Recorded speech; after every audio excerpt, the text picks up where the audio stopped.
నిజమైన సంతోషము, నిజమైన సమాధానం కొందరి హృదయాలలో ఈ రాత్రికి లేదు. కారణం ఏంటంటే వారి జీవితాలలో పాడైనటువంటి కొన్ని ఉన్నాయి, పాడైనటువంటి కొన్ని నీ గుడారంలో ఉన్నాయి. దేవుని యొక్క వాక్యం చెప్తుంది, దేవుని వాక్యం చెప్తుంది, పాడైనటువంటి గుడారాన్ని నేను తిరిగి కడతాను. ఈ రాత్రి దేవుని యొక్క ఉద్దేశము పాడైనటువంటి గుడారాలలో ఆయన నిలిచి ప్రతి ఒక్క జీవితాన్ని కట్టాలని ఈ రాత్రి యేసుక్రీస్తు ప్రభు ఇక్కడికి వచ్చాడు. ఒప్పుకున్న వాళ్ళు గట్టిగా చప్పట్లు కొట్టండి. పాడైన జీవితాలు కొన్ని ఇక్కడ ఉన్నాయి. దేవుని యొక్క వాక్యం చెప్తుంది, పాడైన దావీదు గుడారాన్ని నేను మరలా కడతాను. కొన్ని గుడారాలు పాడైపోయాయి, వాటిలో మనుషులు నివసించలేనంతగా పాపము లోపల ఉన్నది, దేవుడు నివసించలేనంతగా అంతరంగంలో చీకటి ఉన్నది. అంతకంటే అంతరంగంలో పాపము చోటు చేసుకొని హృదయాంతరంగంలో యేసుక్రీస్తు ప్రభువుకు స్థానం ఇవ్వకుండా కొన్ని గుడారాలు పాడైపోయినాయి. ఆ పాడైన గుడారాలను నేను బాగు చేయాలని, ఆ పాడైన జీవితాలు తిరిగి మరలా కట్టాలని ఆయన రాత్రి ఇక్కడికి వచ్చాడు. ఆయన పేరు నజరేయుడైన యేసుక్రీస్తు ప్రభు. నజరేయుడైన యేసుక్రీస్తు ప్రభు. ఈ రాత్రి దేవుని యొక్క వాక్యం చెప్తుంది, ఇప్పుడు అక్కడ గుడారం ఉన్నది. ఆ గుడారంలో ఆకాను తీసుకొని వచ్చి ఒక పెద్ద బంగారు కమ్మిని, షీనారు వస్త్రాన్ని, రకరకాల విలువైన వాటిని తీసుకొని వచ్చి ఆ గుడారంలో దాచాడు. ఆ గుడారంలో దాచాడనే విషయము ఇశ్రాయేల్ ఎవరికీ తెలియదు, నాయకుడైన యెహోషువాకు కూడా తెలియదు. కానీ వాళ్ళు యుద్ధానికి వెళ్తే ఆ యుద్ధములో హాయి చాలా చిన్న పట్టణం, మేము ఈజీగా జయించగలం అనుకొని ఇశ్రాయేలు యుద్ధానికి వెళ్తే హాయి వారి మధ్యలో ఇశ్రాయేలు ఓడిపోయి అపజయంతో సిగ్గుతో వెనక్కి వచ్చారు. అందరికీ ఆశ్చర్యంగా ఉంది. యెరికోను జయించిన మనము ఫరో సైన్యాన్ని ఆ యొక్క ఎర్ర సముద్రంలో ముంచివేయగలిగినటువంటి దేవుని శక్తి ఏమైపోయింది? మారాను మధురంగా మార్చిన దేవుని శక్తి మన మధ్యలో కనుమరుగైపోయిందా ఏంటి? అసలు మనకి ఈ యొక్క దుస్థితి, ఈ యొక్క భయంకరమైనటువంటి ఈ యొక్క ప్రభావము ఎందుకు మన పరిచర్యలో, మన కుటుంబాలలో పడినది అని ఒక్కొక్కరు ఆలోచిస్తున్నారు. ఈ రాత్రి దేవుడు నీతో సూటిగా మాట్లాడుతున్నాడు. నీ పిల్లలకు అపజయాలు కలుగడానికి కారణం, నీ కుటుంబంలో రకరకాల సమస్యలకు కారణం, నీ వ్యక్తిగత జీవితంలో కొన్ని నువ్వు దేవుని కొరకై అడిగిన వాటిని పొందుకోలేకపోవడానికి కారణం, ప్రార్థించిన వాటిని దేవుని యొద్ద నుంచి జవాబు పొందలేకపోవడానికి కారణం, అడిగిన వాటిని ఇంకా దేవుని యొద్ద నుంచి పొందుకోలేకపోవడానికి కారణం, నీ జీవితంలో ఇంకా కొన్ని అనగా దేవుని యొద్ద నుంచి సంపూర్తిగా తీసుకొనలేనివి ఇంకా ఆగిపోయి ఉన్నాయి. ఈ రాత్రి దేవుని ఉద్దేశం ఏంటో తెలుసా? నువ్వు అడుగుతూనే ఉన్నావు, దేవుడు నీ విషయంలో వెనకడుగు వేస్తూనే ఉన్నాడు. నువ్వు చాలాసార్లు దేవుని కోసం వెతుకుతూనే ఉన్నావు, దేవుడిని కనుగొనలేనంతగా నువ్వు కళ్ళకు కనపడడం లేదు. చాలాసార్లు గోజారి అడుగుతున్నావు, అయినా నీ జీవితంలో జవాబు పొందకుండా వెళ్ళిపోతున్నావు. ఏంటి దీని కారణం అంటే, ఆకాను గుడారములో పాపాన్ని దాచినట్టే ఈ రాత్రి నీ హృదయం అనే గుడారములో కొంచెం పాపం దాచబడి ఉన్నది. నీ వ్యక్తిగత జీవితంలో పాపం ఉన్నది. అందుకే దేవుని యొక్క వాక్యంలో రాయబడింది, మొదటి యోహాను రాసిన పత్రిక 1వ అధ్యాయంలో, మనము పాపము లేని వారమని చెప్పుకున్న ఎడల మనల్ని మనమే అబద్ధికులగుదుము. దేవుణ్ణి కూడా అబద్ధికులు చేస్తాం. నీవే కాదు అబద్ధికుడివి, సాక్షాత్తు దేవుని కూడా అబద్ధికుడు చేస్తావు. నాలో పాపం లేదండి, నేను పరిశుద్ధుడిగా ఉన్నానండి, నేను నీతిమంతుడిగా ఉన్నానండి, నేను నిందారహితుడిగా ఉన్నానండి, నాకు ఏ పాపం తెలియదండి, నేను చాలా చాలా నీతిమంతుడిగా, యథార్థవంతుడిగా, పరిశుద్ధుడిగా నేను ఉన్నానని అనుకుంటున్నావేమో. ఈ రాత్రి నేను ప్రకటిస్తున్న దేవుడు నీ గుడారములో ఉన్న పాపమే కాదు, నీ అంతరంగంలో దాచబడిన పాపాన్ని కూడా ఆయన క్షుణ్ణంగా చూడగలిగిన దేవుడు. కొట్టు చప్పట్ల గట్టిగా. నీ అంతరంగంలో దాచబడిన పాపం కూడా. అందుకే దేవుని యొక్క వాక్యంలో రాయబడింది, యోహాను రాసినటువంటి సువార్త 2వ అధ్యాయం చివరి వచనం రాయబడింది, ఆయన మనుషుని ఆంతర్యం ఎరిగినవాడు గనుక ఆయనకి ఏ మనుషుని గురించి చెప్పనక్కర్లేదని రాయబడింది. ఈ రాత్రి నేను ప్రకటిస్తున్న దేవుడు మనుషుని ఆంతర్యం ఎరిగినవాడు, ప్రతి మనుషుని ఆంతర్యం ఎరిగినవాడు. ఈ రాత్రి అంతరంగం ఎరిగినవాడు, మనుషుని యొక్క హృదయాలోచనలు ఎరిగినవాడు, మనుషుల యొక్క తలంపులు ఎరిగినవాడు, మనుషుల లోపలటువంటి ప్రతి విధమైన అణువణువును ఎరిగిన దేవుడు ఇక్కడ నిలిచి ఉన్నాడు. నువ్వు నమ్మిన దేవుడు ఏదో అభూత కల్పనల దేవుడు కాదు బిడ్డ. నువ్వు నమ్మిన దేవుడు ఏదో రాయో రప్పో చెట్టో పుట్టో కాదు. దేవుని యొక్క వాక్యం చెప్తుంది. 139వ దావీదు కీర్తన 1, 2, 3 వచనం రాయబడింది. 139వ దావీదు కీర్తన 1, 2, 3 వచనాలు చదువుదాం ఒకసారి. యెహోవా నన్ను పరిశోధించి తెలుసుకొని ఉన్నావు. నేను కూర్చునుట లేచుట నీకు తెలియను. అసలు నాకు తలంపు పుట్టక మునిపే నా మనసును గ్రహించగలిగిన దేవుడు నీవు. నా నడకను నా పడకను నువ్వు పరిశీలన చేసి ఉన్నావు. నా చర్యలు అనగా నా ప్రతి దినచర్య, నా ప్రతి అడుగు, నా ప్రతి అణువు నీకు మరుగై ఉండలేదయ్యా. నువ్వు బాగా ఎరిగి ఉన్నావు నా గురించి. నన్ను పరిశీలన చేసి ఉన్నావు. నేను కూర్చున్నట్టు నీకు తెలుసు, లేచుట తెలుసు, నా తలంపులు నీకు తెలుసు, నా నోటి మాట నాలుకకు రాకమునిపే వాటిని అన్నీ కూడా నువ్వు గ్రహించి ఉన్నావు. అసలు నీకు మరుగైంది ఎక్కడుందయ్యా? పాతాళానికి వెళ్దామంటే అక్కడ నువ్వు ఉన్నావు. ఒకవేళ ఆకాశంకి ఎక్కిపోదామంటే అక్కడ నువ్వు ఉన్నావు. నీవు లోని చేటు ఏది లేదు. నువ్వు విశ్వమంతా వ్యాపించి ఉన్న దేవుడువు. ఈ రాత్రి నిన్ను ప్రకటిస్తున్న దేవుడు, విశ్వమంతా వ్యాపించిన దేవునికి నీ అంతరంగంలో ఉన్న పాపం తెలియదు అనుకుంటున్నావా? ఈ రాత్రి మొదట నీ హృదయంలో ఉన్నటువంటి లోతైన పశ్చాత్తాపం లేకుండా, ఇంకా నీ హృదయంలో చేదైన వేరు బయటకు రాకుండా, ఇంకా నీ అంతరంగంలో పరిపూర్ణంగా క్రీస్తు రక్తంతో కడగబడకుండా ఇక్కడి నుంచి వెళ్ళిపోవడం దేవుని చిత్తం కాదు. అందుకే దేవుని యొక్క వాక్యం చెప్తుంది. అనగా మొదటి యోహాను రాసినటువంటి పత్రిక 1వ అధ్యాయం 7వ వచనం రాయబడింది. అప్పుడు ఆయన కుమారుడైన యేసు రక్తము ప్రతి పాపము నుండి మనల్ని కడిగి పవిత్రులుగా చేయును. 9వ వచనం రాయబడింది, మన పాపములు మనం ఒప్పుకున్న యెడల ఆయన నమ్మదగిన వాడు, నీతిమంతుడు గనుక సమస్త దుర్నీతి నుండి ఆయన మనల్ని కడిగి పవిత్రులుగా చేయును. ఈ రాత్రి యేసుక్రీస్తు ప్రభు యొక్క రక్తము నీ గుడారంలో ఉన్న పాపం గురించి మాట్లాడుతుంది. నీ హృదయంలో ఉన్న పాపం గురించి మాట్లాడుతుంది. నీ ఇంట్లో ఉన్న పాపేచ్చల గురించి, శరీరేచ్చల గురించి మాట్లాడుతుంది. ఈ రాత్రి నీ కుటుంబం ఆశీర్వదించబడాలన్నా, నీ పిల్లలు దీవించబడాలన్నా, దావీదు కీర్తన 185వ వచనం ప్రకారంగా నీ పిల్లలు బల్ల చుట్టూ ఒలీవ మొక్కల వలె ఆశీర్వదించబడాలన్నా, హెబ్రీయుల రాసిన పత్రిక 6వ అధ్యాయం 14వ వచనం ప్రకారంగా నువ్వు ఆశీర్వదించబడి దీవించబడాలన్నా, హగ్గయి గ్రంథం 2వ అధ్యాయం 19వ వచనం ప్రకారంగా నీ జీవితంలో దేవుని యొక్క సమృద్ధి అయిన దీవెన చూడాలనుకున్నా, ఈ రాత్రి నువ్వు సంపూర్తిగా నీ గుడారంలో ఉన్న పాపాన్ని పెకిలించి క్రీస్తు రక్తం చేత కడగబడి నువ్వు పరిశుద్ధుడిగా మార్చబడాలి. కొట్టు చప్పట్లు గట్టిగా, పరిశుద్ధుడిగా మార్చబడాలి. పరిశుద్ధుడిగా మార్చబడాలి.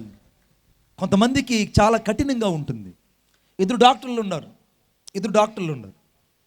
వీళ్ళిద్దరూ ఈ పెదకొండైపాలెంలో ఆర్ఎంపీ డాక్టర్లు. ఎవరైనా ఆర్ఎంపీ డాక్టర్లు ఉంటే దయతో అపార్థం చేసుకోకండి.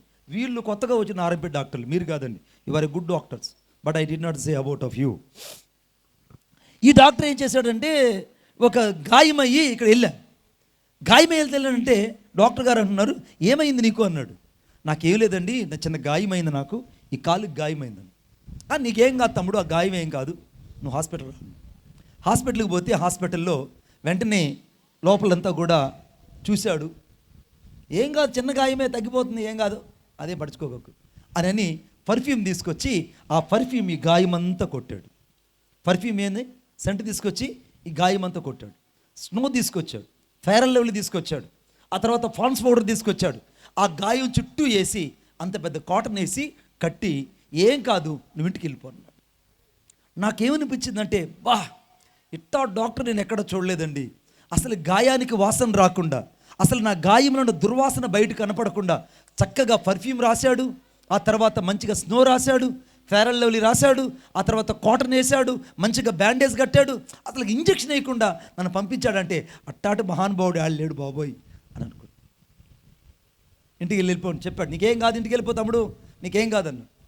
అమ్మో డాక్టర్ గారు చెప్పారని చెప్పి ఆనందంగా ఇంటికి వెళ్ళిపోయి ఒకరోజు బాగానే ఉన్నాను. 2వ రోజు కాళ్ళు పుడుతుంది, కాళ్ళు లెగట్లేదు. ఏంటి కాళ్ళు లెగట్లేదనంటే, ఏదో తెలియని నొప్పి, కండరాలంతా లాగేస్తున్నాయి, అడుగు తీసి అడుగు పెట్టలేకపోతున్నాను. వెంటనే నాకు చాలా బాధేసి ఏడుస్తున్నాను. 2వ రోజు కూడా గడిచింది, ఇంకా లోపలంతా సెప్టిక్ అయిపోయింది. చీము బయట రావడం ప్రారంభించింది, నీరు బయట రావడం ప్రారంభించింది. అమ్మో నాకేదో అయిపోయింది అంటుంటే, అప్పుడు యవనస్తుడు చెప్పాడు, అయ్యా ఏమి లేదు, మా ఊరిలో ఒక డాక్టర్ ఉన్నాడు, ఆ డాక్టర్ దగ్గరికి వెళ్ళావంటే నీకేం కాదు అన్నాడు. అదేంటండి బాబు, నిన్ననే ఒక డాక్టర్ దగ్గరికి వెళ్ళాను, ఆయన నా దగ్గర 500 రూపాయలు ఫీజు తీసుకున్నాడు. మరి ఇంకొక దగ్గరికి వెళ్ళమన్నా అంటే, ఏం కాదు అయ్యా, నేను చెప్పిన డాక్టర్ దగ్గరికి వెళ్ళన్నాడు. వెంటనే ఆ డాక్టర్ దగ్గరికి వెళ్ళగానే ఆ డాక్టర్ గారు ఈ గాయాన్ని చూసి ఆ కట్లన్నీ ఇప్పేశాడు. ఆ కట్లన్నీ ఇప్పేసి ఇంత పెద్ద టించర్ తీసుకొచ్చి నా గాయం మీద పోసి గాయాన్ని కడగడుతుంటుంటే నేను అరుస్తున్నాను, బాబోయ్ నేను చచ్చిపోతాను, దయచేసి ఈ గాయాన్ని కడగద్దు, దయచేసి ఈ గాయాన్ని కడగద్దు. డాక్టర్ నా మాటలు పట్టించుకోవట్లేదు. గాయాన్ని బాగా కడుగుతున్నాడు, టెడ్డాయిలతో కడుగుతున్నాడు, టించర్తో కడుగుతున్నాడు. ఆ లోపల ఉన్నటువంటి ఆ చీమును, రక్తాన్ని, నీసునంతా కూడా బయటకు తీసేసి శుద్ధంగా తుడిచేసి అంత పెద్ద ఆయింట్మెంట్ తీసుకొచ్చి ఆ గాయం కట్టి, అర్థమైందా, కాటన్తో మళ్ళా బ్యాండేజ్ వేసి 2 ఇంజక్షన్లు వేసి మాత్రలు వేసి పంపించాడు. నేను అన్నాను, ఆ డాక్టర్ చేసినట్టే నువ్వు కూడా చేస్తావనంటే, ఏందయ్యా ఇంత భయంకరంగా చేసావు, నాకు ఇంత భయంకరంగా నొప్పి పుట్టేటట్టు చేసావు నువ్వనంటే, ఏం కాదులే నీకు అర్థమవుతుంది మెల్లగా పో అన్నాడు. నీకు అర్థమవుతుంది మెల్లగా పో అన్నాడు. ఇంటికి వస్తే ఆ రాత్రి ప్రశాంతంగా నిద్ర పట్టింది. 2వ రోజు మెల్లమెల్లగా కాళ్ళు నడవడం ప్రారంభించింది. అప్పుడు నాకు అనిపించింది, మొదటి డాక్టర్ మంచోడా, 2వ డాక్టర్ మంచోడా? చెప్పాలి గట్టిగా. మరి నీకు కఠినంగా దేవుని వాక్యము అందించడానికి చాలా ప్రాముఖ్యమా, 4 మాటలు చెప్పి నవ్వించడానికి శ్రేష్టమా? ఈ రాత్రి నువ్వు యేసుక్రీస్తు రక్తం గురించి అర్థం చేసుకోవాలి. If you are not the understanding the blood of Jesus, you shall not escape from the great destination of the hell. నువ్వు నరకంలో నుంచి తప్పించబడలేవు. అందుకే దేవుని యొక్క వాక్యంలో రాయబడింది. అనగా ఆదికాండం, దయచేసి నాతో పచ్చండి, ఆదికాండం 4వ అధ్యాయం 4వ వచనం, దయచేసి కూర్చుందాం అన్న. 4వ అధ్యాయం కాదు బిడ్డ, 6వ వచనం. యెహోవా కయ్యూనుతో నీకు కోపమేలా, ముఖము చిన్నబుచ్చుకొని ఉన్నావేమి? సిస్టర్ మీకు తెలుగు రావట్లేదు సిస్టర్, నీకు తెలుగు తెలియదు, నాకు అర్థమైంది. నీకు తెలుగు కొంచెం దా తెలియము, నాకు తెలుసు. నువ్వు సత్క్రియ చేసే తల ఎత్తుకున్నవాడువా, వాకిట పాపం పొంచి ఉండును, దాని మీద నీకు వాంచగలుగును, అది నిన్ను ఏలును. సత్క్రియ చేస్తే నువ్వు తలెత్తుకుంటావు. నీ ముఖాన్ని చిన్నబుచ్చుకున్నావేమి? ఈ రాత్రి చాలామంది ముఖాలు చిన్నబుచ్చుకొని ఉంటాయి. ఎందుకనంటే అంతరంగంలో ఉన్న పాపం చాలా చెడ్డది. అది తాచుపాము కంటే చాలా ప్రమాదకరమైంది. అది నీ కుటుంబానికి ఆశీర్వాదం తీసుకురాదు, ఈ ఊరికి సమృద్ధిని తీసుకురాదు, నీ కుటుంబానికి దీవెన, నీ బిడ్డలకు దీవెన కలగకుండా ఆటంకపరుస్తుంది. ఏంటంటే నీలో దాగి ఉన్న రహస్య పాపం. ఆ రహస్య పాపాన్ని ఈ రాత్రి యేసుక్రీస్తు ప్రభు దగ్గర ఒప్పుకొని విడిచిపెట్టి ఆయన రక్తం చేతను ఎప్పుడైతే కడగబడతావో అప్పుడు సంపూర్ణ పురుషుడుగా, సంపూర్ణమైన విశ్వాసిగా ఇక్కడి నుంచి మార్చబడి నువ్వు యేసుక్రీస్తు నామములో ఒక అద్భుతమైనటువంటి పరిశుద్ధుడిగా మార్చబడి వెళ్తావు. కొట్టు చప్పట్లు గట్టిగా, అద్భుతమైన పరిశుద్ధుడిగా మార్చబడి వెళ్తావు. ఈ రాత్రి నువ్వు పరిశుద్ధుడిగా మార్చబడాలన్నది దేవుని ఉద్దేశం. శాతానుడైతే అలాగనే ఉండని, ఇప్పుడు ఎలాగే ఉండాలి, అవమానాలలోనే ఉండాలి, నిందల్లోనే ఉండాలి, కష్టాల్లోనే ఉండాలి, కన్నీళ్ళలోనే ఉండాలని శాతానుడు కోరుకుంటుంటాడు. కానీ రాత్రి ప్రేమ కలిగిన నా దేవుడు నీ నుండి కోరుకుంటున్నాడు, బిడ్డ నీ గుడారములో ఉన్న పాపాన్ని ఒక్కసారి తీసేసుకో. నీ హృదయంలో దాచబడిన పాపం ఏదో ఇంకా నిన్ను బలహీనురాలు చేసేస్తుంది. ఇంకా లోతైన పశ్చాత్తాపం లేకుండా, వాక్యం యొక్క భయం లేకుండా, అంతరంగంలో క్రీస్తు యొక్క పరిమళమైనటువంటి సువాసన నీ జీవితంలో కలుగకుండా ఇంకా ఏదో నిన్ను ఆటంకపరుస్తుందంటే అదే పాపము. అందుకే వాక్యంలో రాయబడింది, అనగా యెషయా గ్రంథం 5వ అధ్యాయం 14వ వచనంలో రాయబడింది, అందుచేతనే పాతాళము అపరిమితంగా నోరు తెరిచిపెట్టుకున్నది, అందులో గనులు, సామాన్యులు, ఘోష చేయవారు, హర్షించువారు అందులో పడిపోదురని రాయబడింది. ఈ రాత్రి నువ్వు పాతాళానికి వెళ్ళడానికి దేవుడి చిత్తం కాదు బిడ్డ. పాతాళంలో దాదాపు, అనగా మార్కు సువార్త 9వ అధ్యాయంలో 9 అంగుళాల పురుగులు, అక్కడ అగ్ని ఆరదు, పురుగు చావదు, ఏడ్పు, కన్నీళ్లు, రోదన. ఆ నిత్య నరకాగ్నికి వెళ్ళడం దేవునికి ఇష్టం లేదు. ఆ నిత్య నరకాగ్ని తన పిల్లలు వెళ్ళడం దేవునికి ఇష్టం లేదు. ఈ రాత్రి నువ్వు ఆశీర్వదించబడి వెళ్ళాలని, నువ్వు దీవించి వెళ్ళాలని, నీ సమృద్ధిగా నువ్వు దేవుని ఆత్మతో నింపబడాలని, ఇంకా పరిశుద్ధాత్మ వరాలు కలిగి బ్రతకాలని, పోగొట్టుకున్న అభిషేకాన్ని తిరిగి మరలా పొందుకోవాలని, లోతైన పశ్చాత్తాపం కలిగి ఉండాలని, క్రీస్తు రక్తంతో నువ్వు కడగబడాలని, పరిపూర్ణ సౌందర్యమైన పురుషుడిగా మార్చబడి, నూతనమైన పురుషుడిగా నువ్వు మార్చబడి దేవుని రాకడ కొరకై ఎదురు చూసే వ్యక్తిగా ఉండాలని దేవుడు కోరుకుంటుంటే, ఇంకా నీ అంతరంగంలో నువ్వు పాపాన్ని దాచుకొని ఆ పాపం వల్ల ఒప్పుకోకుండా, ఆ పాపాన్ని విడిచిపెట్టకుండా, పశ్చాత్తాపడకుండా, రక్తంతో కడగబడకుండా కఠిన పరచబడి ఇక్కడి నుంచి వెళ్ళిపోతే నువ్వు వెళ్ళేది నిత్య నరకాగ్నికి. అక్కడ అగ్ని ఆరదు, పురుగు చావదు, ఏడ్పు, కన్నీళ్లు, రోదన. అక్కడి నుంచి ఎవరు నిన్ను బయటకు తీసుకురాలేరు. మండుతున్న కట్టెని తీసుకొచ్చి చేతుల్లో పట్టుకోలేని నీవు, పొయ్యిలో మండుతున్నటువంటి కట్టెని తీసుకొని చేతుల్లో పట్టుకోలేని నీవు నరకానికి వెళ్ళగలవా? ఒక రోజు కాదు, 2 రోజులు కాదు బిడ్డ, యుగ యుగాలు ఆ నిప్పుల గుండంలో కాలాల్సి వస్తుంది. ఆ భయంకరమైన నిప్పుల గుండంలో నువ్వు కాలకూడదని ఈ రాత్రి యేసుక్రీస్తు ప్రభు పాడైన జీవితాలను, పాడైన గుడారాలను తిరిగి కట్టడానికి వచ్చాడు. కొట్టు చప్పట్ల గట్టిగా. పాడైన గుడారాలను కట్టడానికి యేసుక్రీస్తు ప్రభు ఇక్కడికి వచ్చాడు. ఈ రాత్రి నీ జీవితంలో ఎక్కడెక్కడైతే పాపం దాచబడి ఉందో అవన్నీ ఒప్పుకొని క్రీస్తు రక్తంతో కడిగి వేసుకో. యేసు ప్రభు దగ్గరకు వచ్చి, అవును ప్రభువా, నీకు నేను విరోధంగా పాపం చేశాను, నా పాపాన్ని క్షమించు. యవనస్తురాలా, లోతైన పశ్చాత్తాపమే లోతైన ఆశీర్వాదానికి కారణమవుతుంది. నీ హృదయంలో ఎంతగా నువ్వు దేవుని వాక్యానికి స్థానం ఇస్తావో అంతగా దేవుడిని ఫలభరితంగా చేస్తాడు. ఎంతగా నువ్వు దేవుని మాటకు విధేయత చూపిస్తావో అంతగా దేవుడిని దీవించడం ప్రారంభిస్తాడు. ఎంతగా దేవుని మాటకు నువ్వు మనస్కరణ చేయడం ప్రారంభించబడతావు అంతగా నువ్వు బహుగా దీవించబడతావు. ఈ రాత్రి నువ్వు దీవించబడాలని దేవుడు కోరుకుంటున్నాడు. పాడైన గుడారంలో ఉన్న ఆకాను యొక్క పాపాన్ని దేవుడు బయటకు తీసుకొచ్చాడు. ఇశ్రాయేలందరూ ఓడిపోయి ఏడుస్తుంటే యెహోషువ వెళ్ళి దేవుని సన్నిధిలో ప్రార్థన చేస్తే యెహోషువ బయలుపరిచాడు, ఆకాను వల్లే ఈ అపజయం కలిగిందని. ఆకాని యొక్క కుమారులను, ఆకాని యొక్క భార్యలను, ఆకాని యొక్క కుటుంబస్తులను, ఆకాని యొక్క వంశస్థులందరినీ తీసుకొని వచ్చి ఆ యొక్క ఆకూర లోయలో పడవేసి రాళ్లతో కొట్టి కొట్టి చంపేశారు బిడ్డ. ఒక్కని పాపం కుటుంబాన్ని అంతా పాడు చేసింది. ఈ రాత్రి నా 2 చేతులు దండం పెట్టి చెప్తున్నా, పాడైన నీ గుడారాన్ని కట్టడానికి నా యేసుక్రీస్తు ప్రభు వచ్చాడు. నువ్వు రాళ్లతో కొట్టబడకూడదని, అవమానించబడకూడదని, 10 మందిలో నానకూడదని, 10 మందిలో నిలబడకూడదని ఈ రాత్రి ప్రశస్తమైనటువంటి ఆయన రక్తం చేత నేను కడిగి పరిశుద్ధపరిచి నీతిమంతురాలుగా చేయాలని ఆయన ఇక్కడ నిలిచి ఉన్నాడు. ఆయన పేరు నజరేయుడైన యేసుక్రీస్తు ప్రభు. కొట్టు చప్పట్లు గట్టిగా. నజరేయుడైన యేసుక్రీస్తు ప్రభు. 2వ చదువుదాం దయచేసి, నాతో పాటు అందరూ బైబిల్ తీయాలని కోరుకుంటున్నాను. Thank you Jesus, thank you lord. చాలా ప్రాముఖ్యమైనటువంటి మాట. 2వ దినవృత్తాంతాల గ్రంథం 32వ అధ్యాయం 5వ వచనం. 32వ అధ్యాయం 5వ వచనం. మరియు రాజు ధైర్యము తెచ్చుకొని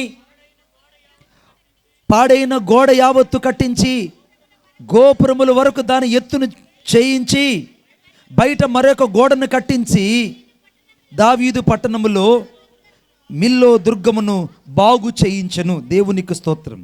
రెండోది, పాడైన గోడలు బాగు చేసే దేవుడు. చాలామందికి ఆశ్చర్యం వేస్తుంది, పాడైన గోడలు. ఇప్పుడు గమనించండి, ప్రహరీ లేకపోతే ఇంట్లోకి నక్కలు, పిల్లులు, కోతులు, చివరికి పాములు కూడా వచ్చేస్తాయి, జిర్రెలు కూడా వచ్చేస్తాయి. గోడ లేని ఇల్లు, ప్రాకారం లేకుండా పోతే ఇంటికి, ఆ ఇంటికి కూడా అందం ఉండదు.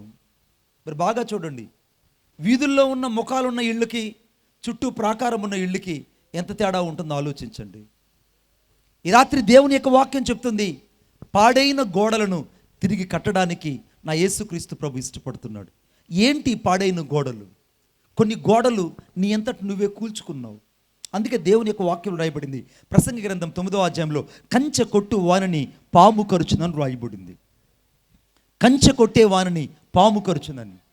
ఈ రాత్రి నీ చేతులతోనే నీ చుట్టూ ఉన్న కంచెను నువ్వు పాడు చేసుకున్నావు.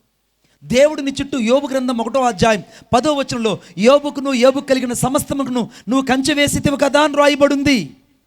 నీకు కలిగిన సమస్తము చుట్టూ దేవుడు కంచె వేశాడు.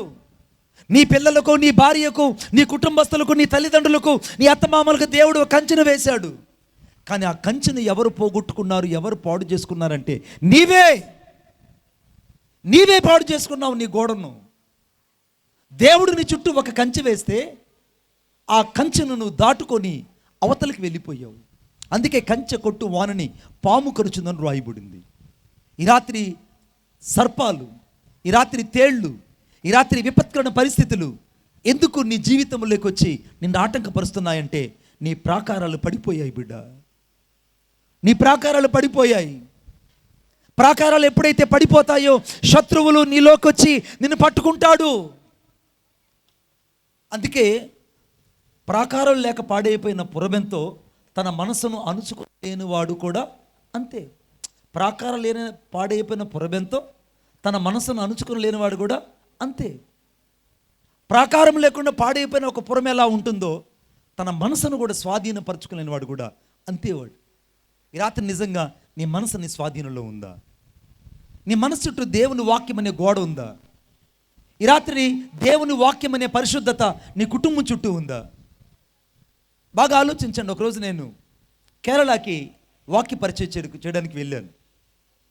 కేరళలో నేను వాక్య పరిచయం చేసి తిరిగి నేను మరలా తమిళనాడుకి రావాలి. ఆ రాత్రి నా ప్రయాణానికి బండి దాదాపు 2 గంటల సేపు లేట్ అయ్యింది. కేరళ ఎక్స్ప్రెస్ లేట్ అయ్యింది. నేను కేరళలో నాకు ఎక్కడైతే చర్చి పక్కన వసతి ఇచ్చారో అక్కడే ఉన్నాను. ఈ లోపల ఇద్దరు మలయాళీస్ సహోదరులు ఇద్దరు నా ఎద్దుకు వచ్చారు. ఇద్దరు వచ్చి నాతో మాట్లాడుతున్నారు. మణిబాబు గారు మీతో మేము మాట్లాడాలి అని చెప్పారు. ఏంటండి, ఏం జరిగిందన్నాను. ఏం లేదండి, మా అబ్బాయికి చేతబడి చేశారు. అంతంత గడ్డలు శరీరంలో లేస్తాయి. ఆ గడ్డలు డాక్టర్ దగ్గరికి వెళ్తే ఆపరేషన్ చేయాలంటారు. ఆపరేషన్ చేసిన ప్రతి గడ్డలో అంతంత గుండు సూదులు బయట వస్తాయి. మాకు ఆశ్చర్యంగా ఉంది. ఇలా కాదని మేము 10,000 లైట్స్, చెన్నైలో 10,000 లైట్స్ టీ నగర్ దగ్గర ఆ హాస్పిటల్లో జాయిన్ చేశాం. అక్కడ పెరియన్ సుబ్రహ్మణ్యం ఉన్నటువంటి ఒక మంచి డాక్టర్ గారు, సీనియర్ డాక్టర్, ఆయన అంకాలజిస్ట్ ఆయన ఈ అబ్బాయిని ట్రీట్మెంట్ చేసి ఈ గడ్డలు ఎందుకు వస్తున్నాయని అన్ని పరీక్షించాడు. ఆ గడ్డలు ఆపరేషన్ చేయాల్సిన పరిస్థితి ఏర్పడుతున్నది. ఆ గడ్డలు ఆపరేషన్ చేస్తే ఆ గడ్డల లోపల అంతంత గుండు సూదులు కనపడుతున్నాయి. అంతంత గుండు సూదులు ఉన్నాయి. ఆయన కూడా ఆశ్చర్యపడిపోయి, ఏంటి ఇదేమన్నా బాణామతినా, లేకుంటే ఏదైనా చేతబడే, ఏదైనా చిల్లంగి శక్తి, ఏదో నాకు అర్థం కాలేదు. కాబట్టి ఈ అబ్బాయిని నేను బయాప్సీ పంపిస్తానని ముంబైకి తన రిపోర్ట్స్ పంపించాడు. ఆ విషయాలన్నీ వీళ్ళు నాతో చెప్పారు. ఇలా ఉంది, ఈ అబ్బాయికి ఇలా జరిగిందని. ఇప్పుడు ఆ అబ్బాయి ఎక్కడున్నాడంటే, ఇదిగో మీరున్నటువంటి ఇంటి పక్కనే ఆ అబ్బాయి ఉన్నాడని చెప్పారు. పక్కన వాళ్ళు తట్టి చెప్పండి. యేసుక్రీస్తు ప్రభు பக்கன వాళ్ళని கைகட்டு ஒரு மாதிரி சொல்லுங்கம்மா. உனக்கு தமிழ் தெரியும், என்ன தெரியுமா? யோகான் எங்கே இருக்குதுப்பா? யோகான் எங்கே இருக்குது? నాకు తమిళ్ தெரியுமோ, ఇంగ్లీష్ தெரியுமோ, హిందీ தெரியுமோ, తెలుగు தெரியும். అర్థమైందా? పక్కన వాళ్ళు కైగట్టు సొలుగు అంటే చెయ్యిట తట్టి ఆ నిద్రపోయే మహాతల్లుల్ని, ఆ నిద్రపోయే మహానుభావులు తట్ట. ఈరోజు దేవుడిని జీవితంలో తట్టమని చెప్పానా? ఈరోజు నీ జీవితంలో దేవుడు ఒక అద్భుతాన్ని చేయబోతున్నాడు. చేయబడి ఇది దేవుడిని జీవితంలో అద్భుతాన్ని చేయబోతున్నాడు. దేవుడు మన జీవితంలో అద్భుతాన్ని చేయబోతున్నాడు. దేవుడు ఈరోజు నా జీవితంలో అద్భుతాన్ని చేయబోతున్నాడు. దేవుడు నా జీవితంలో అద్భుతాన్ని చేయబోతున్నాడు. దేవుడు నా జీవితంలో అద్భుతాన్ని చేయబోతున్నాడు. ఆమెను చెప్పండి గట్టిగా. గుడ్. అలర్ట్ అయ్యారు అందరూ గట్టిగా? ఇలా వెళ్ళిపోను కాదు బాబోయ్. ఇప్పుడు దేవుని యొక్క వాక్యం చెప్తుంది, ఆ ఇద్దరు నా దగ్గరకు వచ్చి నాతో మాట్లాడుతున్నారు. ఏం మాట్లాడుతున్నారంటే, మణిబాబు గారు ఇలా ఉంది, ఆ పక్కనే ఆ కుర్రోడి ఇల్లు, మీరు వచ్చి ప్రార్థన చేయగలరా అన్నారు. నేను వస్తాను బ్రదర్ అన్న. వెంటనే నన్ను తీసుకెళ్తే ఆ అబ్బాయి ఉన్నటువంటి రూమ్లో భయంకర దుర్గంధమైన వాసన, చీము, రక్తం ఏ రీతికైతే ఉంటుందో, ఒక ఇద్దరు బాలింతల కంటే ఏ రీతికైతే వాసన వస్తుందో అంత వాసన ఆ ఇల్లంతా, ఆ రూమ్ అంతా వస్తూ ఉంది. నా ముక్కులకి మాస్క్ కట్టుకున్నా తట్టుకోలేనంత వాసన అక్కడ ఉంది. వెంటనే నేను నా శక్తినంతా బిగబట్టుకొని ప్రార్థన చేయడానికి ఆ కుర్రోడి దగ్గరికి వెళ్ళాను. ఆ కుర్రోడి మీద చేయబెట్టి ప్రార్థన చేయడానికి మునుపు నన్ను నేను ప్రొటెక్ట్ చేసుకున్నాను. మళ్ళా చెప్తున్నాను, నన్ను నేను ప్రొటెక్ట్ చేసుకున్నాను. దేవుని కంచె వేసుకున్నాను. సర్వాంగ కవచం ధరించుకున్నాను.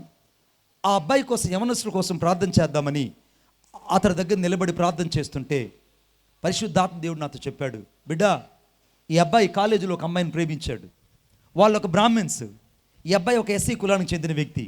ఆ బ్రాహ్మిన్స్ వాళ్ళు ఏం చేశారంటే, ఒక ఎస్సీ వాడిని ప్రేమించిందని వాళ్ళు చేతబడి చేయించారు.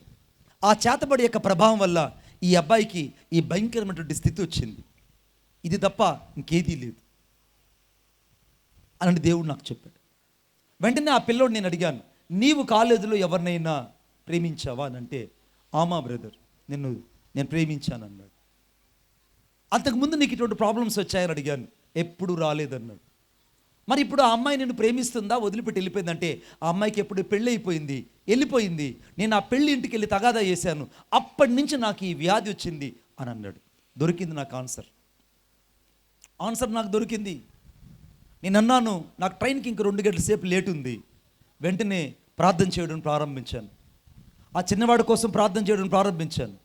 ఆ చిన్నవాడి కోసం ప్రార్థన చేస్తుండగా నజరేయుడైన యేసుక్రీస్తు నామములో ప్రతి కట్లు తెగి పడిపోయాయి, ప్రతి బంధకాలు ఊడిపోయాయి, సాతానుడి యొక్క కాడి మాకులు విరగొట్టబడ్డాయి. ఏవైతే సాతానుడు బందీగా వాటిని బంధించాడో, ఏ శత్రు యొక్క కోటగోడలు తన చుట్టూ ఉన్నాయో, ఏ ప్రాకారాల మధ్యలో వాడు బంధించబడ్డాడో, ఆ శత్రు యొక్క ప్రాకారాలని ఒక్కసారిగా కుప్పకూలిపోయాయి. ఎప్పుడైతే ప్రాకారాలు కుప్పకూలిపోయాయో ఆ పిల్లోడు లేచి కూర్చొని, అమ్మా నాకు అంత గంజి తీసుకొని రా అని అడిగాడు. వెంటనే వేడివేడిగా అక్కడ ఇంతంత పెద్ద బియ్యం అక్కడ మనలాగా ఉప్పుడు బియ్యం కాదు, అవి చాలా రాయల్టీగా ఉంటాయి, అవి చాలా విలువైన బియ్యం. ఇంతంత పెద్ద బియ్యంతో ఆ జావ చేసి ఆ పిల్లోడికి తెచ్చిస్తే ఆ పిల్లోడు తాగాడు. నేను ప్రార్థన చేసి వెళ్ళిపోయాను.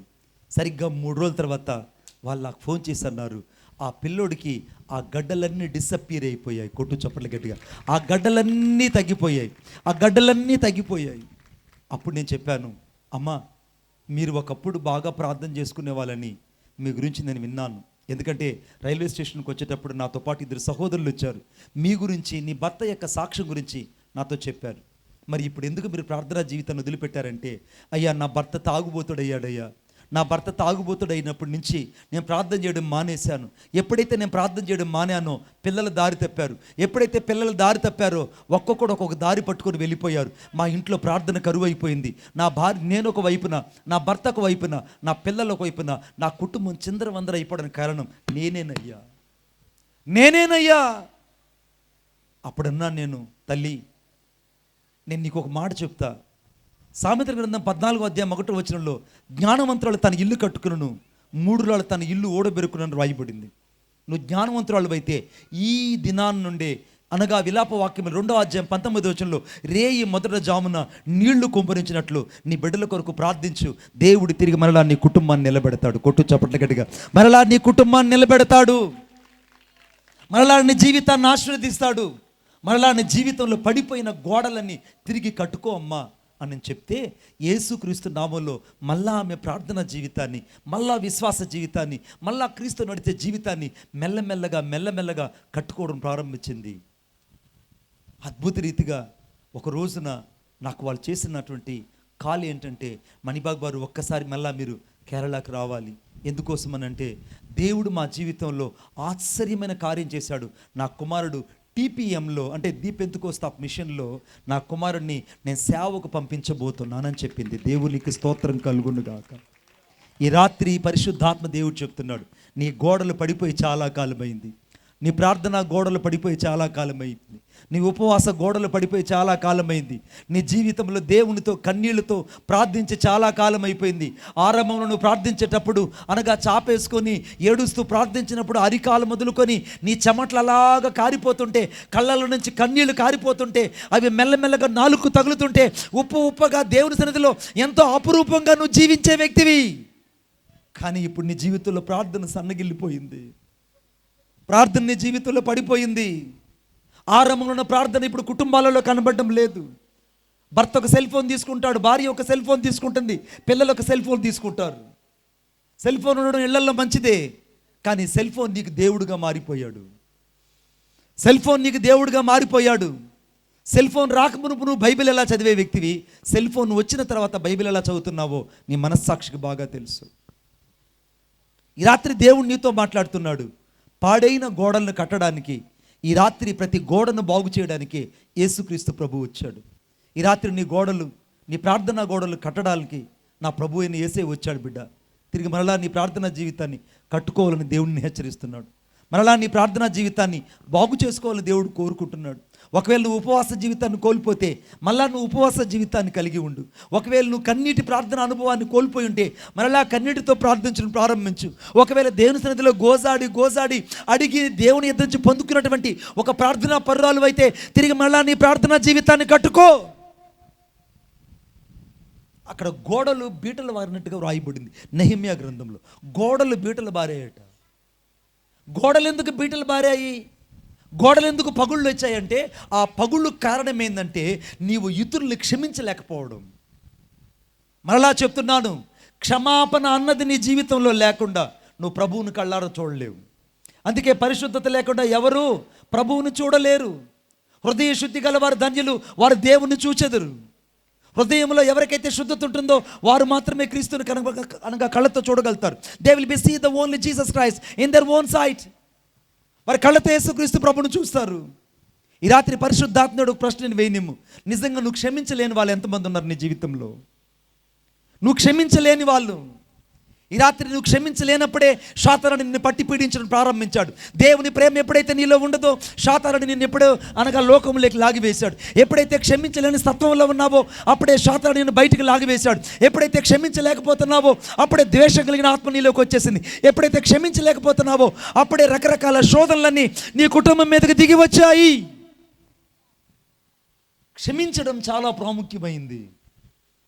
అందుకే మీ శత్రువులు మీరు క్షమించుడి, అప్పుడు మీ పరలోకపు తండ్రి మిమ్మల్ని క్షమించును. అప్పుడు మీరు మీ పరలోకపు తండ్రికి కుమారులై ఉంటారు. కొట్టు చప్పట్ల గట్టిగా. అప్పుడు మీ పరలోకపు తండ్రికి మీరు కుమారులై ఉంటారు. ఎప్పుడు నువ్వు కుమారుడు కుమార్తెగా ఉంటావంటే క్షమించినప్పుడు. సేవ చేస్తూ కూడా నువ్వు క్షమించలేకపోతున్నావు. వాక్యం చదువుతూ కూడా ఇతరులను క్షమించలేకపోతున్నావు.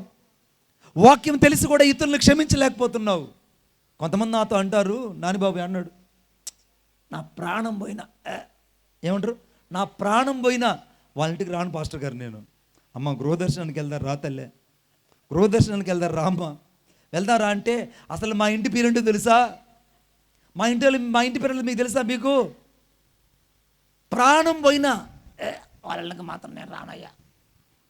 వీడికి అప్పటికి అనారోగ్యం వచ్చేసి ఉంటుంది, కాళ్ళు చేతులు చచ్చిపడిపోయి ఉంటాయి, మంచం మీద నుంచి లేలేకపోతుంటాడు, థైరాయిడ్ షుగరు రకరకాల వ్యాధులు లోపలికి వచ్చేసి ఉంటాయి. అయినా ఇతరులు క్షమించలేరు. బిడా, ఈ రాత్రి నువ్వు క్షమించలేకపోవడం ఒక పాపం అని నేను చెప్పను. క్షమించలేకపోవడమే నీ గోడలు బీటలు పడడానికి మొదటి కారణం. నువ్వు ఎప్పుడైతే హృదయపూర్వకంగా క్షమించడం ప్రారంభిస్తావో, హృదయపూర్వకంగా ఎప్పుడైతే నువ్వు పశ్చాత్తాపడి నీ శత్రువును కూడా నువ్వు ప్రేమించడం ప్రారంభిస్తావో అప్పుడు దేవుడు నిన్ను బహుగా ఆశీర్వదించడం ప్రారంభిస్తాడు. కొట్టు చప్పట్లు గట్టిగా, ఇంకా గట్టిగా చెప్పు. చచ్చు చప్పట్లు కొడతారు ఏంటి? యేసయ్యకి మీకు అద్భుతమైన మాట చెప్తాను నేను. సౌలు దావీదు ఇద్దరు ఉన్నారు. సౌలును దేవుడు మొదట అభిషేకించాడు, దావీదును దేవుడు అభిషేకించాడు. దావీదు యొక్క అభిషేకమేమో 40 సంవత్సరాలు యెరూషలేములో ఏలేటట్టుగా చేసింది. సౌలేమో యాబేష్గిలాదు గోడకి అనగా తల నరకబడి ఆ దేశమంతటా తిప్పారు తలని. మీరు చదవండి, తల లేదు. సౌలు యొక్క బాడీని భూస్థాపితం చేసేటప్పుడు యాబేష్గిలాదు వాళ్ళకి సౌలు మొండెం దొరికిందే కానీ తల దొరకలేదు. తల ఎత్తుకెళ్ళిపోయారు. మణిబాబు గారు మీరు భలే చెప్తారండి అని అంటే మీరు ఇంటికి వెళ్ళి బాగా ఆ వాక్యం చదవండి. గోడకి తీసుకెళ్ళి తగిలించేశారు, తల లేదు.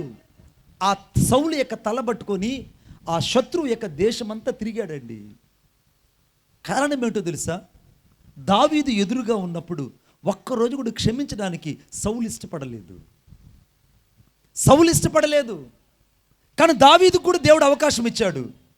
పక్కన వాళ్ళు చెప్పారు, దావీదో ఒక్కసారి వెళ్ళి పొడి చేయ, ఇంతకాలం నేను తరివినోడు, ఇంతకాలం నేను తిట్టునోడు, ఏమన్నాయా ఇంతకాలం నేను దూషించినోడు, అవకాశం వచ్చింది నీకు, ఒకసారిగా నువ్వు వెళ్ళి పొడిచావంటే ఇంకంతే ఫసక్, నీకు ఏ బాధ ఉండదు, నువ్వే రాజు, మామను చంపినోడు నువ్వే కాబట్టి నీకు తిరుగులేదు అని అంటే దావీదు నేరుగా అక్కడికి వెళ్ళి ఆ వస్త్రపు చెంగును మాత్రమే కోసుకొని ఆ నీలబుడ్డిని చేతిలో పట్టుకొని ఆ యొక్క ఈటుని తీసుకొని నేరుగా ఆ కొండకు ఎదురుగా వచ్చి ఒక్క కేకేశాడు, సౌలా సౌలా, నేడు నిన్ను దేవుడు నా చేతికి అప్పగించిన నేను నిన్ను తాకలేదయ్యా, ఎందుకంటే నువ్వు సాక్షాత్తు దేవుని చేత అభిషేకించబడిన వాడని నేను భయపడ్డాను. క్షమించలేని వాడే అనగా అభిషేకించబడిన వాడని దావీదు గుర్తించగలిగాడే. ఈ రాత్రి అభిషేకించబడిన చాలామందిని, నిన్ను అభిషేకించిన దైవజనులు కూడా నువ్వు క్షమించలేకపోతున్నావు. నీకు మారు మనసు గురించి చెప్పిన వారి గురించి కూడా నువ్వు చాలాసార్లు పెడర్థాలు పట్టుకొని అపార్థాలు చేసుకొని అనర్థాలు చేసుకొని పెద్ద ఉపద్రవాన్ని హృదయంలో పెట్టుకొని పాడైపోతున్నావు. క్షమించలేకపోతే అభిషేకం ఉండదు, క్షమించలేకపోతే దేవుని ప్రేమ ఉండదు, క్షమించలేకపోతే ఆశీర్వాదం ఉండదు, క్షమించలేకపోతే ఆరోగ్యం ఉండదు, క్షమించలేకపోతే ఆ ఇంట్లో సమాధానం ఉండదు, క్షమించలేకపోతే నీ హృదయంలో క్రీస్తు యొక్క స్వారూప్యత ఉండదు. నీ గోడలు బీటలు బారాయి బిడ్డ, నీ ప్రాకారాలు పడిపోయాయి బిడ్డ. ఈ రాత్రి క్షమించలేని స్వభావమే ఆ బీటలు బారడం, ప్రార్థన లేని జీవితమే ప్రాకారాలు కూలిపోవడం. ఈ రాత్రి నువ్వు ఎక్కడ ఉన్నా తిరిగి మరలా నువ్వు క్షమించి నీ శత్రువుని నువ్వు ఈరోజు ప్రేమించే వ్యక్తిగా ఉందువుగాక. కొట్టు చప్పట్లు గట్టిగా, శత్రువుని క్షమించే వ్యక్తి ఉందువుగాక. శత్రువుని క్షమించు, నువ్వు ఎంతగా దీవించబడతావో చూడు. మళ్ళీ అవకాశం దేవుడి రాత్రి నీకు ఇస్తున్నాడు. ఆమెను చెప్పండి గట్టిగా. పక్కన వాళ్ళు చెప్దాం, ఈ రాత్రి నేను ఆశీర్వాదంతో చెప్తా. థ్యాంక్ యూ అన్న. ఈ రాత్రి నా శత్రువుని క్షమించే అవకాశం దేవుడు నాకు ఇచ్చాడు. నేను క్షమిస్తున్నాను. I forgive them. ఈ రాత్రి నువ్వు ఎంతగా క్షమించబడతావో అంతగా నువ్వు దీవించబడతావు. ఆమెను చెప్పండి గట్టిగా. ఇప్పుడు దావీదు దీవించబడి యెరూషలేముకి వెళ్ళాడు. అరణ్యంలో ఉన్న దావీదు అంతఃపురంలోకి వెళ్ళాడు. కానీ సౌలు అంతఃపురంలో నుంచి యాబేష్గిలాదులో అనగా దిక్కులేని వాడిగా చచ్చాడు. అంతఃపురంలో ఉన్నవాడేమో చచ్చాడు, అరణ్యంలో ఉండేవాడేమో అంతఃపురంలోకి వెళ్ళాడు. దీనికి కారణం క్షమించాలి. ప్రార్థనా జీవితం కట్టుకోవడం. ఈ రాత్రి మరలా నీ జీవితంలో ఏది కోల్పోయావో అది కట్టుకోవడానికి దేవుడు నిన్ను ప్రేరేపించి నడిపించునుగాక. దేవుడు మరలా నిన్ను అభిషేకించి తన కొరకై ప్రత్యేకపరచునుగాక. మరలా దేవుడు తన కొరకై నిన్ను గొప్పగా వాడుకొనుగాక. ఆమెను చెప్పండి గట్టిగా. మూడో విషయం చెప్తున్నాను, చాలా ప్రాముఖ్యమైనది, చాలా ప్రాముఖ్యమైనది. ద్వితీయోపదేశకాండం. కొంచెం కంట్రోల్ చూడండి అన్న. ఇక్కడ బ్యాటరీ అయిపోతే హమ్మింగ్ వస్తుంది, అది రీజన్. ద్వితీయోపదేశకాండం 32వ అధ్యాయం 10వ వచనం. ద్వితీయోపదేశకాండం 32వ అధ్యాయం 10వ వచనం. అరణ్య ప్రదేశంలోను భీకర ధ్వని గల పాడైన ఎడారిలో వారిని కనుగొని ఆవరించి వారిని పరామర్శించి తన కనుపాప వలె వారిని కాపాడెను. స్తోత్రం చెప్పండి గట్టిగా. పాడైన ఎడారిలో దేవుని ఆదరణ. కొన్ని జీవితాలు ఎలా ఉంటాయంటే పాడైన ఎడారి లాంటి జీవితాలు కొన్ని ఉంటాయి. ఆ ఎడారిలో మీరు 2 రోజుల కింద పేపర్లో చూసారా ఎంతమంది చచ్చిపోయారు ఎడారిలో నీళ్లు దొరకకుండా? రాజస్థాన్ ఎడారిలో 48 మంది చచ్చిపోయారు. ఎప్పుడో కాదండి, మొన్నే సరిగ్గా 3 రోజుల కిందట వాళ్ళు చచ్చిపోయి చాలా కాలమైంది. వాళ్ళు నీళ్ళు దొరకలేదు, దాహంతో అలమటించి ఎడారిలో 48 మంది రాజస్థాన్లో చచ్చిపోయారండి. దేశమంతా అల్లడిల్లిపోయారు. ఈవెన్ నేను కూడా చూసి ఆశ్చర్యపోయాను. ఈ రోజుల్లో లేదు నీళ్ళు లేకుండా చచ్చిపోవడం ఏంది? దిక్చూచి ఉంది, క్యాంపస్ ఉంది, తర్వాత శాటిలైట్స్ ఉన్నాయి, తర్వాత సెల్ ఫోన్స్ ఉన్నాయి, అన్నీ ఉన్నాయి. కానీ తాగడానికి ఏం లేదు వాళ్ళకి. ఎడారిలో నీళ్లు లేవు.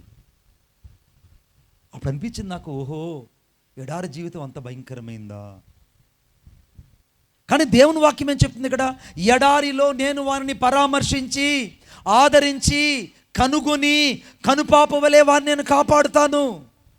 ఈ రాత్రి చాలా జీవితాలు ఎడారిలో కొటిమిట్లాడుతున్నాయి.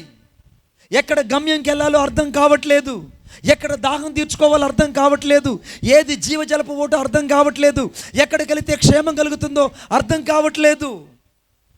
ఎడారిలో ఉన్న జీవితాల పట్ల ఈ రాత్రి యేసయ్య ఒక ప్రణాళిక కలిగి ఉన్నాడు. స్తోత్రం చెప్పండి గట్టిగా.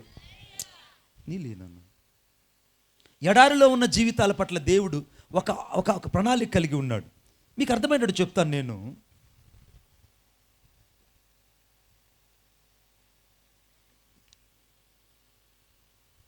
థ్యాంక్ యూ అన్నా. మీకు అర్థమైనట్టు చెప్తాను నేను. ఒక రోజున రాజస్థాన్కి మీటింగ్స్కి వెళ్ళాను నేను, పరిశుద్ధాత్మ దేవుడు. రాజస్థాన్లో 7 రోజులు మీటింగ్స్ అయిపోయాయి.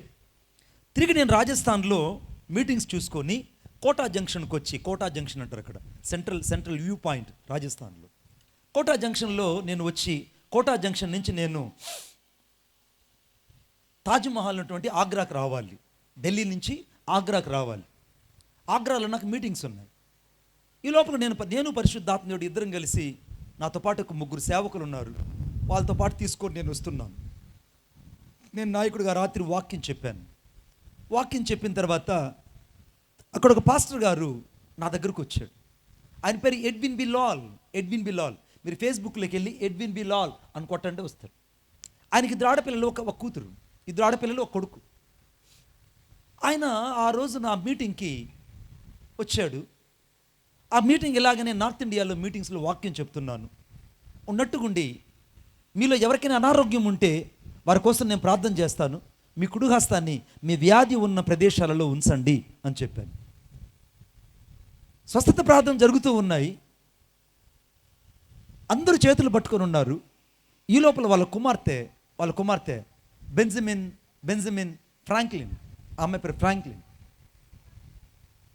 ఆ అమ్మాయి పరిగెత్తుకొని వచ్చి, shall I give the witness, నేను ఒక అద్భుతమైన సాక్ష్యం ఇవ్వాలనుకుంటున్నాను అంటుంది. వెంటనే కరుణర్ వెంటనే మైక్ ఇచ్చి, ఏంటమ్మా సాక్ష్యం అని అంటే, ఏం లేదు, ఈరోజు దైవజనులు మణిబాబు గారు ప్రార్థన చేస్తుంటే ఒక అద్భుతమైన వెలుగు నా చెవి దగ్గరకు వచ్చి నన్ను ముట్టి స్వస్థపరిచింది. ఎందుకంటే నా మెదడులో నుంచి ఒక నరం కట్టయి నా చెవి గుండా ప్రవేశించి చీము రావడం ప్రారంభించేది. దాదాపు 10 సంవత్సరాలుగా చీము నా చెవిలోంచి కంటిన్యూగా వస్తూ ఉండేది. నేను నిమ్స్ హాస్పిటల్లో చూపించాను, ఢిల్లీ నిమ్స్లో చూపించాను, నాకు బాగా కాలేదు. కానీ ఈ రాత్రి నేను విశ్వసించి ఎక్కడైతే నా చెవి దగ్గర చీము వస్తుందో అక్కడ నా కుడి హస్తాన్ని పెట్టుకొని ప్రార్థన చేస్తూ ఉండగా దేవుని వెలుగు నన్ను తాకింది, నాకు ఇప్పుడు స్వస్థత కలిగింది, చీము ఆగిపోయిందని ఆ అమ్మాయి స్పష్టంగా సాక్ష్యం చెప్తుంది. దేవునికి స్తోత్రం కలుగునుగాక. లైవ్ వెళ్తూ ఉంది. ఈ లోపల ఒక వ్యక్తి చెప్తున్నాడు, అమ్మా నువ్వు అబద్ధం చెప్తున్నావు, ఎందుకంటే నీ చీము ఆగిపోవడం ఏమాత్రం సాధ్యపడిన విషయం. 10 సంవత్సరాలుగా వస్తున్న చీము ఒక్క సెకండ్లో ఎలా ఆగిపోతుంది? ఇవన్నీ అభూత కల్పనలు కదా అని మాట్లాడుతున్నాడు. ఈ లోపల ఇంకొక వ్యక్తి వచ్చి సాక్ష్యం చెప్పడం ప్రారంభించారు. సాక్ష్యాలన్నీ అయిపోతున్నాయి. చివరిలో నేను ఇంకా మీలో ఎవరైనా కఠినపరచబడిన వాళ్ళు ఉంటే వాళ్ళ కోసం నేను ప్రార్థన చేస్తానన్నప్పుడు అందరూ ప్రార్థన చేస్తూ ఉన్నాను. ప్రార్థన అంతా అయిపోయింది. తిరిగి మరలా నేను అపార్ట్మెంట్కి వెళ్ళిపోవాలి. అపార్ట్మెంట్కి వెళ్ళే సమయంలో ఏ వ్యక్తి అయితే ఆ మీటింగ్లో నన్ను డిస్టర్బ్ చేసి అరిచాడో ఆ వ్యక్తి నా దగ్గరకు వచ్చాడు. ఆ వ్యక్తి నా దగ్గరకు వచ్చి, అయ్యా ఒక సాక్ష్యం నీతో చెప్పాలి. ఏంటంటే నాకు ఒక లిఫోమా అనే గడ్డ నాకు ఉండేది. లిఫోమా అనే గడ్డ ఉండేది. ఆ గడ్డ వల్ల నేను కూర్చోలేను, నిలబడలేను. కానీ నేను ఎప్పుడైతే గట్టిగా అరిచి ఆ అమ్మాయిని గదమాయించి మాట్లాడానో, మీరు చివరిలో కూడా ప్రార్థన చేయడం ప్రారంభించారు. అసలు నాకేం జరుగుతుందో చూద్దామని నేను ఆ లిఫోమా గడ్డ దగ్గర నా కుడి హస్తం పెట్టుకున్నాను. యేసుక్రీస్తు నామంలో ప్రార్థన అయిపోయిన తర్వాత ఆ గడ్డ మళ్ళీ నాకు కనపడలేదన్నాడు. హూరా లాబా రీఖా రాధా రా లాబా. ఎడారిలో ఉన్న జీవితాలు ఇలాగనే ఉంటాయి. ఈ రాత్రి చాలామంది ఎడారి లాంటి అనుభవాలలో ఇక్కడ ఉన్నారు. డాక్టర్లు నీ గురించి ఎన్ని రిపోర్ట్స్ చెప్పినా, డాక్టర్ల స్కానింగ్లు ఎన్ని రిపోర్ట్స్ నీ గురించి చెప్పినా, ఒకవేళ ఎంఆర్ఐ రిపోర్ట్స్ ఎన్ని నీ గురించి చెప్పినా, ఈ రాత్రి నేను ప్రకటిస్తున్న దేవుడు ప్రతి రిపోర్ట్స్ని తిరిగి మళ్ళీ డస్ట్బిన్లో వేసేయబోతున్నాడు. ఏ డాక్టర్లు నీ గురించి చెడ్డగా మాట్లాడారో, ఏ డాక్టర్లు నీ గురించి చెడుగా చెప్పారో, ఇప్పుడు వారి కన్నుల ఎదుట నా దేవుడు నీకు సంపూర్ణమైన ఆరోగ్యాన్ని దయచేయబోతున్నాడు. 100 ఏళ్ల ఆయుష్ నీకు మరలా ఇవ్వబోతున్నాడు. దేవుడు మరలా నీకు క్షేమాన్ని ఇవ్వబోతున్నాడు. ఎక్కడ నీకు గర్భఫలం లేదన్నారో దేవుడు నీకు గర్భఫలాన్ని ఇవ్వబోతున్నాడు. ఎక్కడ నీ జీవితంలో అద్భుతం జరగదన్నాడో దేవుడు అక్కడ అద్భుతాన్ని చేయబోతున్నాడు. ఎక్కడ నీ జీవితంలో ఆపరేషన్ చేయాలన్నారో నీ ఆపరేషన్ ఆగిపోవడం ప్రారంభించబడిపోతుంది. ఎక్కడ నీ జీవితంలో ఇక చేదైనటువంటి పరిస్థితులు జరుగుతాయన్నారో దేవుడు ఈ రాత్రి మధురంగా చేయబోతున్నాడు. భయపడుకో. ఈ రాత్రి నేను ప్రకటిస్తున్న దేవుడు ఎడారిలో ఉన్న వారిని పరామర్శించి ఆదరించి కనుగొని కనుపాప వలె వారిని కాపాడి గమ్యము చేర్చగలిగిన దేవుడు. కొట్టు చప్పట్ల గట్టిగా, గమ్యము చేర్చగలిగిన దేవుడు. ఇశ్రాయేలు ఎడారిలో ఉన్నప్పుడు ఐగుప్తులు అనుకున్నారట, మిగిలిన ఐగుప్తులు ఇక ఎడారిలో ఉన్నారు, వాళ్ళు చచ్చిపోతారు, ఇంకొక్కరు కూడా గమ్యం చేరలేరు అనుకున్నారు. కానీ ఎడారిలోనే దేవుడు మేఘస్తంభాన్ని పంపించాడు. స్తోత్రం చెప్పండి గట్టిగా. ఎడారిలోనే దేవుడు మేఘస్తంభాన్ని పంపించాడు. ఎడారిలోనే రాత్రిపూట వారికి అగ్నిస్తంభాన్ని పంపించాడు. ఎడారిలోనే వారికి నీటి ఊటలు పుట్టించాడు. ఎడారిలోనే వారికి అనగా ఆకాశంలో నుంచి మన్నాను కురిపించాడు. ఎడారిలోనే వారికి పూరెలను పంపించాడు. ఎడారిలోనే వారికి సమృద్ధినిచ్చాడు. వారి వస్త్రాలు పాతకెళ్ళలేదు, చెప్పులు అరిగిపోలేదు, కాళ్ళు వాయలేదు. ఆ రోజు ఐగుప్తు దేశంలో అనగా నిర్గమకాండం 14వ అధ్యాయంలో ఏ రీతిగా అయితే వారు బట్టలు వేసుకొని బయటకు వచ్చారో అదే బట్టలు సువాసన కలిగి పాలు తేళ్లు ప్రవహించే కానానికి వెళ్ళేంత వరకు ఒక్కరు బట్టలు కూడా మాయలేదండి. కొట్టు చప్పట్ల గట్టిగా. ఒక్కరు బట్టలు కూడా పాత గెలలేదు. ఒక్కరు కూడా ఎక్కడ కూడా బట్టలు ఉతకలేదు. ఎక్కడ కూడా బట్టలు ఆరబెట్టుకోలేదు. ఇది సత్యము. నా దేవుడు ఎడారిలో వారిని ఆదరించి పరామర్శించి కనుగొని వారిని పోషించినంతగా ఎవరిని పోషించలేదు బిడ్డ. అందుకే దేవుని యొక్క వాక్యం రాయబడింది, ఆయన మనకు సమీపంగా ఉన్నట్టు ఏ జనాంగానికి ఏ దేవుడు సమీపంగా ఉన్నాడు? ఏ దేవుడు సమీపంగా లేడు. ఈ రాత్రి యేసుక్రీస్తు ప్రభు నీకు సమీపంగా ఉన్నాడు బిడ్డ. ఎడారిలో ఉన్నామనుకుంటున్నావు, ఈ ఎడారిలోనే దేవుడు నీకు అద్భుతం చేయబోతున్నాడు. ఆమేన్ చెప్పండి గట్టిగా. కై కూర్చుబా ஒரு மாதிரி சொல்லுங்கబ్బా. కై కూర్చుంటే చెయ్యి ఎట్టించి, ఎడారిలో ఉన్న నా జీవితంలో మరీ దారుణం ఉన్న వీళ్ళ ఎడారిలో ఉన్న నా జీవితంలో దేవుడు అద్భుతాన్ని చేయబోతున్నాడు. చేయించి చెప్పను. సీరియస్ చెప్తున్నా. మీరు ఎప్పుడైతే అలా చెప్తారో నోటితో మీరు ఏది పలుకుతారో అది నెరవేరుతుంది. చెప్పండి. అరణ్యంలో ఉన్న ఎడారిలో ఉన్న నా జీవితంలో ఈ రాత్రి అద్భుతం జరుగుతుంది. ఆమేన్. 4వది చాలా ప్రాముఖ్యమైనది. అందరూ ఒకసారి బైబిల్ తీయండి. Thank you Jesus. అందరూ ఒకసారి యెషయా గ్రంథం యెషయా గ్రంథం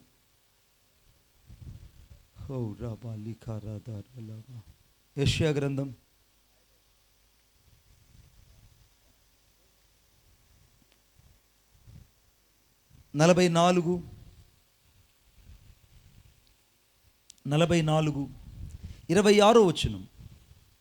నేనే నా సేవకుని మాటను రూఢీపరచువాడును, నా దూతల ఆలోచన నెరవేర్చువాడును. యెరూషలేము నివాస స్థలమగునని యూదా నగర్ల గురించి ఆయన కట్టబడుననియు నేను ఆజ్ఞ ఇచ్చున్నాను. దాని పాడైన స్థలములను బాగు చేయువాడును నేనే. ఆమేన్. ఈ రాత్రి దేవుడు పాడైన స్థలాలను బాగు చేసే దేవుడు. ఆమేన్ చెప్పండి గట్టిగా. మొదటిదేమో పాడైన గుడారాలను బాగు చేసే దేవుడు. రెండవదేమో ఏదంటే పాడైన గోడలను బాగు చేసే దేవుడు రెండవదిగా. మూడవది ఏమో పాడైన ఎడారిలో కనుగొని ఆదరించి పరామర్శించి కాపాడే దేవుడు. నాలుగవదిగా పాడైన స్థలాలను బాగు చేసే దేవుడు. హల్లెలూయా చెప్దాం గట్టిగా. హల్లెలూయా చెప్దాం. ఒకరోజు నేను వాక్యం చెప్పడానికి శ్రీకాకుళం వెళ్ళా. శ్రీకాకుళం వెళ్తే ఆ శ్రీకాకుళంలో ఆటవికుల మధ్యలో వాక్యం చెప్పడానికి తీసుకెళ్లారు. ఉదయం నేను శ్రీకాకుళం దిగిన నేను సాయంత్రం వరకు ఆ కొండల్లో దెంపల్లో నడుచుకుంటూ వెళ్తున్నా. ఇక దారి పొడుక్కి ఎటు చూసిన అడవి, భయంకరమైన అడవి, పెద్ద పెద్ద చెట్లు. ఆ చెట్ల మధ్యలో దారే కనబడడం లేదు. నన్ను మెల్లగా నడిపించుకొని తీసుకొని ఆ కొండలు గుట్టలు దాటుకుంటూ తీసుకెళ్లారు. సాయంత్రం వెళ్ళి ఆ గూడెం చేరుకున్నాను నేను. అక్కడ కరెంట్ లేదు, మనుషులు మనలాగా లేరు, భయంకరంగా విప్పసారా దాగి అటు ఇటు తూలుతూ తిరుగుతున్నారు. ఇక ఆ ప్రాంతం అంతా కటికి చీకటిగా ఉంది. అక్కడక్కడ ఆ వీధుల్లో ఆ కాగడాలు, కర్రలకి దారాలు కట్టి కర్రలకి ఆ బట్టలు జుట్టి కాగడాలు అక్కడక్కడక్కడ పెట్టున్నారు. ఆ కాగడాలు వెలుతురులోనే అటు ఇటు గూడెంలో ఉండే వాళ్ళు తిరుగుతూ ఉన్నారు. ఆ రాత్రి ఎక్కడ మీటింగ్ ఏర్పాటు చేశారంటే ఒక చింత చెట్టు ఉంది. ఆ చింత చెట్టు దగ్గర పెద్ద అరుగు ఉంది, మట్టి తిన్నే అరుగు. ఆ మట్టి తిన్న అరుగు మీద నిలబడి వాక్యం చెప్పమన్నారు. నేను వాళ్ళ మధ్యలోకి వెళ్ళి చూసి చాలా బాధపడ్డాను. ఏంటి ప్రభు నన్ను ఇక్కడికి తీసుకొచ్చావు, నేను ఇక్కడ వీళ్ళకి ఎలా చెప్పగలుగుతాను, ఏం చెప్తానని అనుకొని ఆ రాత్రి వాక్యం చెప్పాను. ఒక్కరికి వాళ్ళ భాష నాకు అర్థం కాల, నా భాష వాళ్ళకి అర్థం కాల. నేనేం చెప్తున్నానో వాళ్ళకి అర్థం కాలేదు, వాళ్ళ భాష నాకు అర్థం కావట్లేదు. ఆ రాత్రి చాలా బాధేసింది. ప్రార్థన అంతా అయిపోయింది, ఒక్కరు కూడా దేవుని గురించి వినలేదు. చాలా విచారంతో బాధతో వెళ్ళి ఆ చెట్టు కింద ఒక మంచం వేస్తుంటే ఆ మంచం కింద వెళ్ళి ఆ మంచం మీద వెళ్ళి పడుకున్నాను. నేను తాళ్ళ మంచం మీద, ఆ నులక మంచం మీద పడుకున్నాను. కొద్దిసేపటికి ఇద్దరు ఆ గూడెం నాయకులు వచ్చి, అయ్యా ఏదైనా తింటావా అని అన్నారు. ఏముంది బాబు అన్నా. ఏమన్నారు? ఊసుళ్ళు, అంతేనా?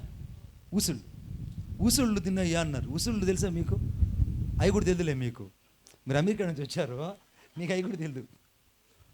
మీరు అమెరికా నుంచి వచ్చారు, మీకు తెలియదులే. ఆ ఉసుళ్ళు ఒక టేకాకులు తీసుకొని నా దగ్గర తీసుకొచ్చాడు. ఆ ఉసుళ్ళకి రెక్కలు అలాగనే ఉన్నాయి. ఆ మరిగిపోయిన నూనెలో ఏచినట్టుకున్నారు వాటిని. దుర్గంధమైన వాసన వస్తున్నాయి. ఆ టేకాకులు అవి చూడగానే నాకు అమాంతంగా వాంతికి వచ్చేసింది. వెంటనే చూసి నేను ఏందయ్యా అంటే, ఈ ఉసుళ్ళు అంటారు అయ్యా తిని మంచిది, కళ్ళకి మంచిది అన్నారు. కళ్ళకత్త దేవుడు ఎరుగురా నాయన, నాకు ఈ పురుగులు వద్దన్నా. ఇంకేమున్నాయనంటే, అయ్యా ఇక్కడ అడవి పంది ఉంది, అడవి పందిని కాల్చుకొచ్చాం, అది తింటావా అన్నారు. నీకు దండం పెడతానరా నాయన, నాకు వద్దురా. కొద్దిసేపటికి ఒక ఇద్దరు వచ్చారు. అయ్యా మణిబాబు గారు, అడవి జంగుబిల్లు పట్టుకొచ్చాం మేము, ఆ జంగుబిల్లిని నోట్లో కర్ర పెట్టి నిప్పుల్లో కాలుస్తున్నారు నా కళ్ళ ముందు, దాన్ని ఉడకబెట్టి మీకు ఇస్తామయ్యా తినండి, ఉపసానికి మంచిది అన్నారు. ఒరేయ్, నేను సావనన్నా చచ్చిపోతా, ఈ ఊరి నుంచి ఎట్టుపోవాలో నాకు అర్థం కావట్లేదు, దారి కనపడడం లేదు, పిల్లి కూరొద్దు, పంది కూరొద్దు, అసలు నాకు ఏమొద్దురా, ఈ పిల్లి కూడా నాకు వద్దు, అసలు నా మనసు బాగలేదు నాకు అని అంటే, ఆ చచ్చిపోయిన తల దగ్గర నీళ్లు పెట్టినట్టుగా ఆ సొరకాయ బుర్రలో నీళ్లు పెట్టి నా తల దగ్గర పెట్టి వెళ్ళిపోయారు. ఆ రాత్రి నేను కాలు కింద పెట్టుంటే ఒట్టు నక్కొక్క ఎత్తుకెళ్ళిపోతుందని కాలు కూడా కింద పెట్టలే, మేలుకొనే ఉన్నా. అశోకర్, యథార్థంగా జరిగిన సంఘటన ఇది.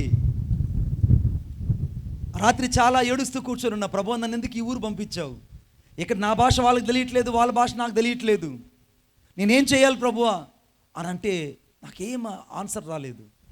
ఉదయాన్నే ఒక చిన్న కుర్రోని పిలిచాను. వాడు వెల్లంబులు ధరించుకొని వచ్చాడు. వెల్లంబులు ధరించుకొని ఆ గూడె నాయకుడు ఉంటాడు, నాయకుడు కొడుకు, వాడు వచ్చాడు. ఏమింది అని అన్నాడు. ఏమి లేదురా నాయన, ఆ ఎదురుగా ఆ యొక్క గుట్ట ఉందే, ఆ గుట్ట మీద తీసుకెళ్ళాను అన్న. ఆ గుట్ట మీద తీసుకెళ్ళాడు, ఆడు వదిలిపెట్టాడు. సాయంత్రం రాబో అన్న, సైకిల్ చేసి చెప్పా, సాయంత్రం రాబో అన్న. వాడు వెల్లంబులు ధరించుకొని వెళ్ళిపోయాడు. సాయంత్రం వచ్చాడు. 9 గంటల సేపు ఆ రోజున ప్రార్థన చేసుకున్నప్పుడు పరిశుద్ధాత్మ దేవుడు చెప్పాడు, ఈరోజు తిరిగి వెళ్ళి బిడ్డ, వాళ్ళ భాషలో నువ్వు వాక్యం చెప్తావు అన్నాడు. వాళ్ళ భాషలో నువ్వు వాక్యం చెప్తావు, తిరిగి వెళ్ళి అన్నాడు. వాళ్ళ భాషలోనే నువ్వు వాక్యం చెప్తావు, తిరిగి వెళ్ళి అన్నాడు. ఇక ఆనందంగానే లేడి పిల్ల ఎగురుకుంటూ ఆ దెంప మీద నుంచి వచ్చాను. కిందకి రాగానే బాత్రూమ్ లేవు, దడి.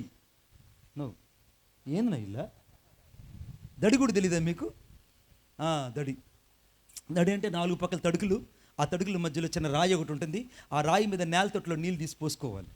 ఆ నేల తట్టు పక్కన రాయి ఉంది. ఆ రాయి మీద కూర్చొని ఆ డబ్బాతో నీళ్ళు తీసుకొని నా ఒంటి మీద పోసుకొని వెంటనే బట్టలు మార్చుకొని నేరుగా వచ్చాను. వాళ్ళ ఊరు ఆచార ప్రకారంగా పెద్ద నెమిలికలు తీసుకొచ్చి నా తలకి తగిలిచ్చారు. పెద్ద నెమిలికలు గౌను, జిమ్మీ పావడ తొలగించారు. ఈ పక్కన కొమ్ములి కిరీటిని తీసుకొచ్చి నా తల మీద పెట్టారు. నన్ను ఊరేగిస్తూ తీసుకెళ్తున్నారు తప్పట్లు తాళాలతో. నేను అనుకున్నాను, ఒకవేళ ఈ ఊరు గ్రామదేవతకు బలిచ్చేస్తారేమో నన్ను. ఇక అయిపోయింది నా బతుకు ఇంకా, ఎందుకంటే నేను ఇంకేమైపోతానేమో అనుకున్నాను నేను. వాళ్ళు ఆనందంగా తీసుకొని వచ్చి ఆ ఊరు అరుగు మీద నిలబెట్టారు. వాక్యం చెప్పడం ప్రారంభిస్తున్నాను, వాక్యం చెప్తున్నాను. ఉన్నటువంటి పరిశుద్ధాత్మ దేవుడు మా మధ్యకి దిగి వచ్చాడు.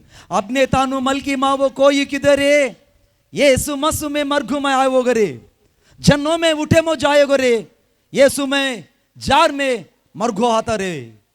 వారి భాషలో సువార్త చెప్పగా 200 మంది ఆ రోజు యేసుక్రీస్తు ప్రభువుని నమ్ముకున్నారు.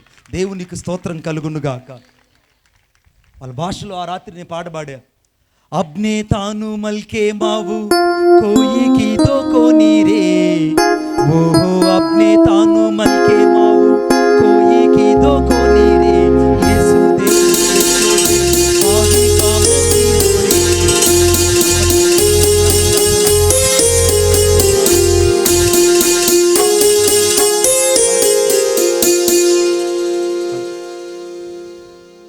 ఆపమనలేదు, మిమ్మల్ని ఆపమని చెప్పలేదే. అప్నే తాను మల్కే మావు కోయి కీదో కోని రే, యేసు దేవో ఎక్లో సే ఆవి కామో కీదో రే, అప్నే తాను మల్కే మావు కోయి కీదో కోని రే, యేసు దేవో ఎక్లో సే ఆవి కామో కీదో రే, తో ఎక్లో సతే సర్ సతే రో దేవ్ సర్ మల్కే రో దేవ్ సర్ యాగో రే, తో ఎక్లో సతే సర్ సతే రో దేవ్ సర్ మల్కే రో దేవ్ సర్ యాగో రే.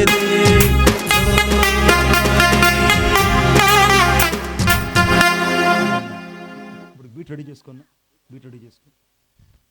కొంచెం ఎక్కువ పెట్టినా పక్కన వెళ్తానండి.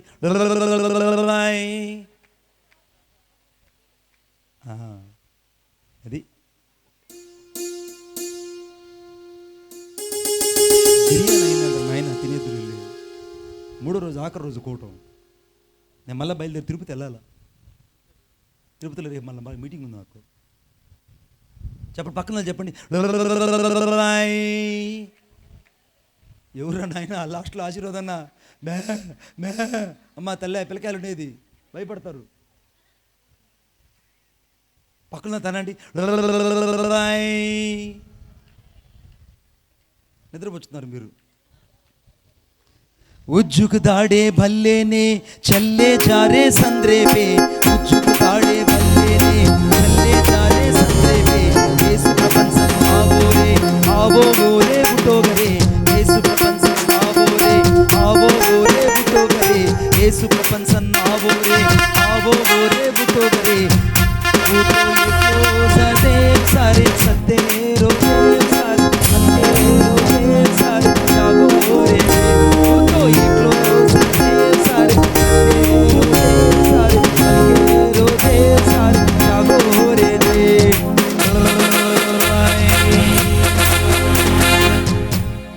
ఇప్పుడని అనండి ఆయన, అనండి ఒకసారి.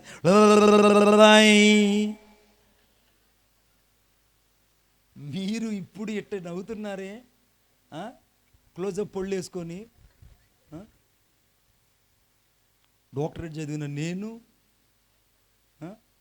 ఆ నెమలికలు డ్రెస్ వేసుకొని తలకు కొమ్ములి కిరీటం పెట్టుకొని తెలుగు రాని ఆ ప్రజల మధ్యలోకి వెళ్ళి యేసు ప్రభు గురించి చెప్పడం అంటే నువ్వు అనుకున్నంత ఆషామాష కాదు బిడ్డ.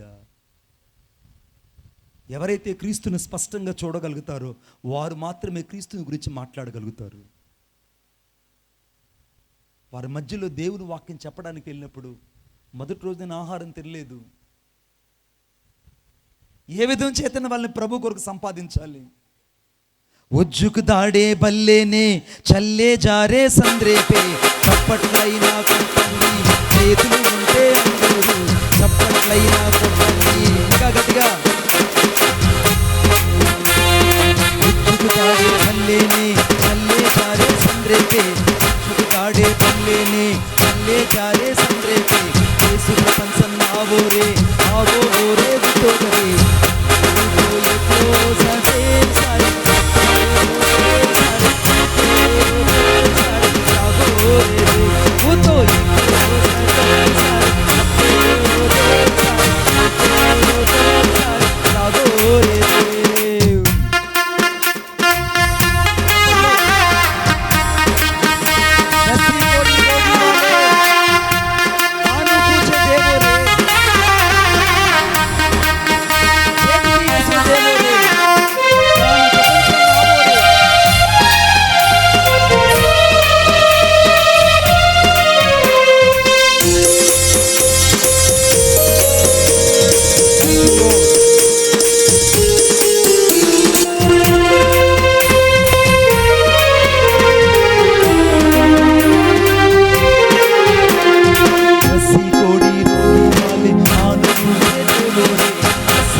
ఆఖరిసారైనా అనండి.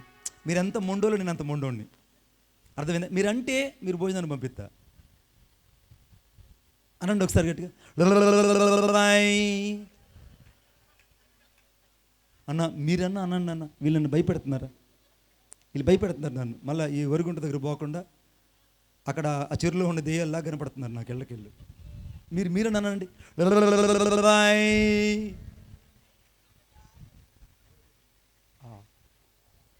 పోనీ మీరన్నానండి అమ్మ.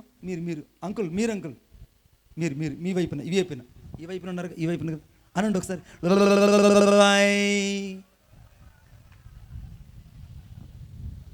ఒక్కొక్కరు ఒక్కొక్క సిగ్గర అయిపోయారండి. నేను రాకముందుగా పాడుతున్నారు ఒక్కొక్కరు, ఎంత ఆనందంగా అంత ఆనందపడుతున్నారు. మిమ్మల్ని తీసుకెళ్ళి శ్రీకాకుళం వదిలితే అప్పుడు తెలుస్తుంది మీకు.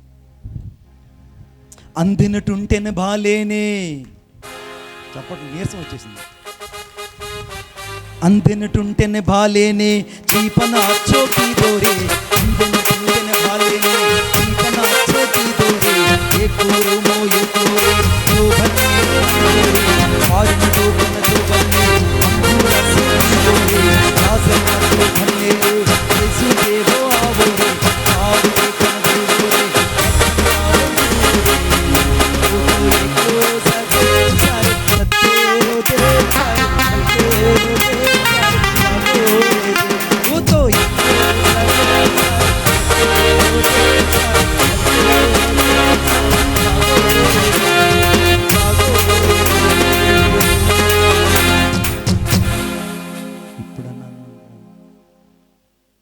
ఇప్పుడనండి అమ్మా, ఎవరో భయపెట్టండి. నేను ఆంధ్రాకి వచ్చి ఆ పాటను తెలుగులో రాసుకున్నా. తెలుగులో పాడదామా? పాడదాం చెప్పండి. హల్లెలూయా చెప్దాం గట్టిగా. ఇప్పటిదాకా లోకములో ఎవ్వరు చేయని కార్యాలు,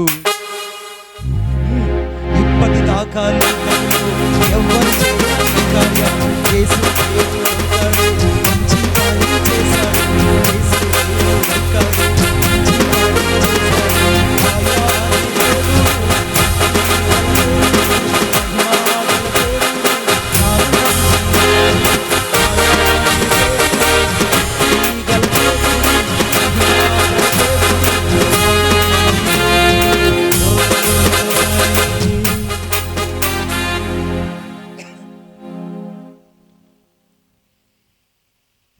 ఈ మధ్య ఆడవాళ్ళు ఎందుకు ఫ్రీ బస్ ఎక్కి వెళ్తున్నారంటే మగవాళ్ళకి సీట్లు లేవు. ఒకప్పుడు వినుకోవడానికి నేను కూర్చొని వచ్చేవాడిని, ఎంతో హ్యాపీగా కూర్చొని వచ్చేవాడిని. ఈ ఫ్రీ పాస్ల వల్ల నాకు వచ్చిన కర్మ ఏంటంటే, నా పక్కన ఒక ముస్లాం కూర్చొనింది. ఎండకు బతుకుతుందో లేదో కూడా నాకు తెలియదు. ఎక్కడికి వెళ్ళావా అన్న, సీట్ లేదు నాకు, నిల్చుకొని బార్ పట్టుకొని నిల్చున్నా. యథార్థం. ఎక్కడికి వెళ్ళావనంటే, నేనా ఏం చెప్పవా, ఎక్కడికి పోయావు చెప్పవా అన్న. నేను ఉదయాన్ని పోయాను నాయన, నేను ఉలువపాడులో వెళ్ళి మామిడికాయలు కొనుక్కున్నా, సింగరాయకొండలో మధ్యాహ్నం భోంచేసిన, ఒంగోలులో నేను అటు ఇటు తిరుక్కొని అబ్బాయికి చెప్పులు కొనుక్కొని నేను బస్ ఎక్కి వినుకొండ పోతున్నా అన్న. తాత ఉన్నాడా అన్న. లేడు నాయనా అనింది. ఎందుకుంటాడమ్మా ఈ ఘోరాలు నేరాలు చూడకుండా? ఆయన పోయాడు, ఆ మహానుభావుడు ముందుకు పోయాడు. 60 ఏళ్ళ వయసులో ఉలవపాడికి వెళ్ళి మామిడికాయలు కొనుక్కొని సింగరాయకొండలో హోటల్లో ఆ యొక్క కాకా హోటల్ దగ్గర భోంచేసుకున్నట్టు చేసుకున్నట్టు ముసిలిది పల్లి వెలుగెక్కి ఒంగోలులో దిగి బిడ్డలకు చెప్పులు కొనుక్కొని మళ్ళీ వినుకొండ బస్ ఎక్కి నాతో ప్రయాణం చేస్తున్నది. నేను అనుకున్నాను, ఓహో, అందుకే ఎప్పుడు కూడా మగవాళ్ళు ఆడవాళ్ళతో తగాదా వేసుకోకూడదండి. నిజంగా చెప్తాడు, తగాదా వేసుకోకూడదు. ఎంత మౌనంగా ఉంటే అంత నీకు మంచిది. ఎందుకంటే అప్పట్లో ఛార్జీ ఉంటే వెళ్ళేవాళ్ళు, ఇప్పుడు ఆధార్ కార్డు ఉంటే వెళ్ళిపోతున్నారు. అర్థమైందా? అప్పట్లో ఛార్జీ ఉంటే వెళ్ళేవాళ్ళు, ఆధార్ కార్డు ఉంటే వెళ్ళిపోతున్నారండి. ఇప్పుడు దేవుని యొక్క వాక్యం ఇక్కడ చివరికి రాయబడిన మాట ఏంటంటే, ఎక్కడ చదివాను నేను? పాడి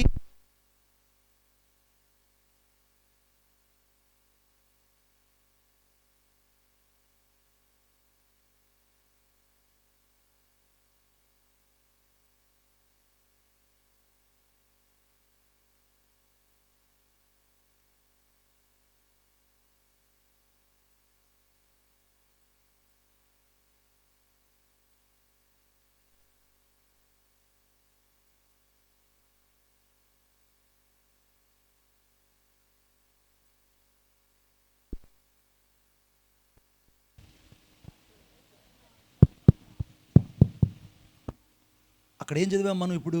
పాడైన స్థలాలను బాగు చేసే దేవుడు. ఈ రాత్రి నా దేవుడు ఎవరంటే పాడైన స్థలాలు బాగు చేసే దేవుడు. ఏ ఊర్లోకైతే నేను అక్కడ శ్రీకాకుళం వెళ్ళానో ఆ ఊర్లో దాదాపు 200 మంది మారు మనసు పొంది యేసయ్యను నమ్ముకున్నారు. బిడ్డ, ఈ రాత్రి దేవుడు నీతో చెప్తున్నాడు, నీ జీవితాల్లో కొన్ని పాడైన హృదయాలు, కొన్ని పాడైన జీవితాలు, కొన్ని పాడైన ఆలోచనలు నీలో ఉన్నాయి. వాటిని చెరపట్టి ఈరోజు పరిశుద్ధాత్మ దేవుని చేతికి ఇవ్వాలి. వాటిని చెరపట్టి దేవుని చేతికి ఇవ్వాలి. నీ జీవితంలో సమృద్ధి అయిన ఆశీర్వాదాన్ని, సమృద్ధి అయిన దీవెన చూడాలంటే పాడైన స్థలాలు బాగు చేసే దేవుడు ఈ రాత్రి ఇక్కడ ఉన్నాడని విశ్వసించాలి. అందుకే విశ్వసించేవాడు కలవరపడని దేవుని వాక్యం చెప్తుంది. ఈ రాత్రి నీ హృదయంలో ఎవరున్నారు ఎక్కువ శాతం? దేవుని వాక్యం ఉందా, లోకం ఉందా, లేక పాపం నీలో ఉందా? అందుకే దేవుని యొక్క వాక్యంలో రాయబడింది, అనగా లోకములో ఉన్న వాటిని ప్రేమింపకుడి, లోకములో ఉన్నదంతయు శరీరాశ, నేత్రాశ, జీవపడంబము. వాటి వల్లే నీ పాడైన స్థలాలు అలాగ మిగిలిపోయినాయి బిడ్డ. శరీరాశ వల్లనే జీవితం పాడైపోయింది. సంసోను అంతగా పాడైపోవడానికి కారణం ఏంటంటే శరీరాశ. ఆ నేత్రాశ వల్లనే గెహజీ జీవితం అంతా కూడా హిమము కంటే ఘోరమైన కుష్టు కలిగి వెళ్ళిపోయాడు. ఆ జీవపడమ్మ వల్లనే హవ్వ ఆ తినద్దన్నటువంటి ఆ మంచి చెడ్డలు తెలివిచ్చే వృక్షఫలాన్ని తిని ఏదైనా తోటల నుంచి వెలివేయబడింది. నీకు అర్థమవుతుందా బిడ్డ? నేత్రాశ, శరీరాశ, జీవపడమ్మం ఎంత భయంకరమైనవో. పాడైన నీ జీవితాన్ని ఈరోజు తిరిగి బాగు చేయాలని యేసు ప్రభు ఆలోచన చేస్తుంటే ఇంకా నీలో నేత్రాశ చావట్లేదు. నేత్రాశ అంటే అవి కావాలి, ఇవి కావాలి, అవి కావాలి, ఇవి కావాలని. కానీ ఎప్పుడైనా నాకు యేసయ్య కావాలని కోరుకున్నావా? యేసయ్య నాకు మారు మనసు కావాలి, యేసయ్య నాకు బాప్తీసం కావాలి, నేను పోగొట్టుకున్నటువంటి రక్షణ మరలా నాకు దయచేయి. యేసుక్రీస్తు ప్రభు త్వరగా రాబోతున్నాడు బిడ్డ. యేసుక్రీస్తు ప్రభు ఎంత త్వరగా రాబోతున్నాడంటే అంత త్వరగా భూమి మీదకి రాబోతున్నాడు. అందుకే దేవుని యొక్క వాక్యంలో రాయబడింది, అనగా మొదటి యోహాను రాసినటువంటి పత్రిక 3వ అధ్యాయము 2వ వచనం రాయబడింది, ప్రియులారా ఒక్క సంగతి మర్చిపోకుడి, అది ఏమనగా మనము దేవుని పిల్లలమై ఉండి మనం ఏమవుతాం అది ఇంకా ప్రత్యక్షపరచబడలేదు, కానీ ఆయన ప్రత్యక్షమైనప్పుడు ఆయన ఉన్నట్లుగా ఆయన పోలి ఉందమని ఎరుగుదమని రాయబడింది. ఈ రాత్రి యేసయ్య మధ్యాకాశంలోకి వచ్చినప్పుడు యేసయ్య ఎలా ఉంటాడో అలాగనే ఇక్కడ ఉండే వాళ్ళు మారిపోదురుగాక. ఆమేన్. యేసయ్యలాగా ఎవరైతే ఉండరో వాళ్ళు పరలోకానికి వెళ్ళరు. నేను మరలా చెప్తున్నాను, రెప్పపాటులో మార్చబడుతున్నని దేవుని వాక్యం చెప్తుంది. రెప్పపాటలు అంటే స్పిట్ ఆఫ్ సెకండ్. ఒక్క సెకండ్లో మారగలిగినంత పరిశుద్ధత నీలో ఉందా? సేవకులైన మాకే గడగడగడ వణుకొస్తుంటుంది. ఒక రెప్పపాటులో మారకపోతే మన పరిస్థితి ఏంది నాయన? ఏంది పరీక్ష? అందుకే అపోస్తలుడైన పౌలు అంటాడు, క్రీస్తు నుండి మృతులైన వారందరూ ధన్యులని. అంటే ఈ బాధలంతా వద్దు నాయన, నేను ముందుగా కానీ చనిపోతే, నీ రాకడకు ముందు చనిపోతే నాకే బాధ లేదు. హల్లెలూయా. ఎందుకంటే నువ్వు మధ్యాకాశంలోకి వచ్చినప్పుడు కడబుర ధ్వని మోగగానే ఒక్కసారిగా మొదట సమాధిలోంచి పైకి వారు లేపడతారు. అప్పుడు మృతులు మొదట ఆయన ఎదుర్కొంటారు, ఆ మీదట సజీవులైన మనము ఆయన ఎదుర్కొంటాం. మృతులకు మొదట లేస్తారు. నేను మొదట లేచే గుంపులో ఉంటానయ్యా నేను, కాబట్టి మరణం నాకు ఆశీర్వాదం అని అపోస్తలుడైన పౌలు కోరుకున్నాడు. ఈ రాత్రి నువ్వు కోరుకోవాల్సిన రక్షణ కోరుకోవాలి. దేవుని రాకడ అతి సమీపంగా ఉంది. నేను ఒక రోజున ఫిలిపియన్స్లో మయన్మార్లో 6.7 రెక్టార్ స్కేల్ మీద సిస్మోగ్రాఫిక్ మీద భూకంపం వచ్చింది. ఫిలిప్పీన్స్లో 8.2 ఒక రెక్టార్ స్కేల్ మీద సిస్మోగ్రాఫ్ మీద గొప్ప భూకంపం కలిగింది. కళ్ళతో అందరం చూసాము. మయన్మార్లో ఈరోజు సాయంత్రం 7:40 పెద్ద పర్వతంలో అగ్నిపర్వతం బద్దలైపోయింది. ఆ లావా కిందకు పరిగెడుతుంటే ప్రజలు ప్రాణాలు అరిచేతులు పెట్టుకుని పరిగెడుతున్నారు. మనం ఇక్కడ సురక్షితంగా ఉన్నాం బిడ్డ. ఈ పెదకొండ పాలన సురక్షితంగా ఉన్నాం అనుకుంటున్నావేమో. లేదు. భూమి ఒక్కసారి కుదిపిందో ఇక నువ్వు లేవు, నేను లేను. సునామీ ఒక్కసారి వచ్చిందో ఊళ్ళు కొట్టుకెళ్ళిపోయాయి. తమిళనాడు నుంచి వైజాగ్ వరకు, తమిళనాడు నుంచి ఇప్పటిదాకా తెలియదు. 2000 సంవత్సరం జనవరి 26వ తేదీ వరకు ఏ ఒక్కరికి తెలియదు సునామీ అని. ఎప్పుడో 100 ఏళ్ల క్రిందట వచ్చిందంట సునామీ. మరలా సునామీ రాబోతుంది, మరలా భూకంపాలు రాబోతున్నాయి. దేశం మీదకు దేశం లేపబడుతుంది, రాజ్యాల మీదకు రాజ్యాలు లేపబడుతున్నాయి, మనుషుల మీదకు మనుషులు లేపబడుతున్నారు. యుగాంతము దగ్గరగా ఉన్నది. దేవుని రాకడ అతి సమీపంగా ఉంది. ఆయన రాకడ ఎవరి కోసం అంటే పాడైన స్థలాలు ఎవరైతే ఈ రాత్రి బాగు చేసుకుని క్రీస్తును సొంత రక్షకుడిగా అంగీకరిస్తారో వారు ఈ రాత్రి రాకడలో ఎత్తబడతారు. కొట్టు చప్పట్ల గట్టిగా. వారు ఈ రాత్రి క్రీస్తు స్వారూప్యం కలిగి యేసుక్రీస్తు ప్రభు యొక్క ముఖాంతరంలోకి వెళ్తారు.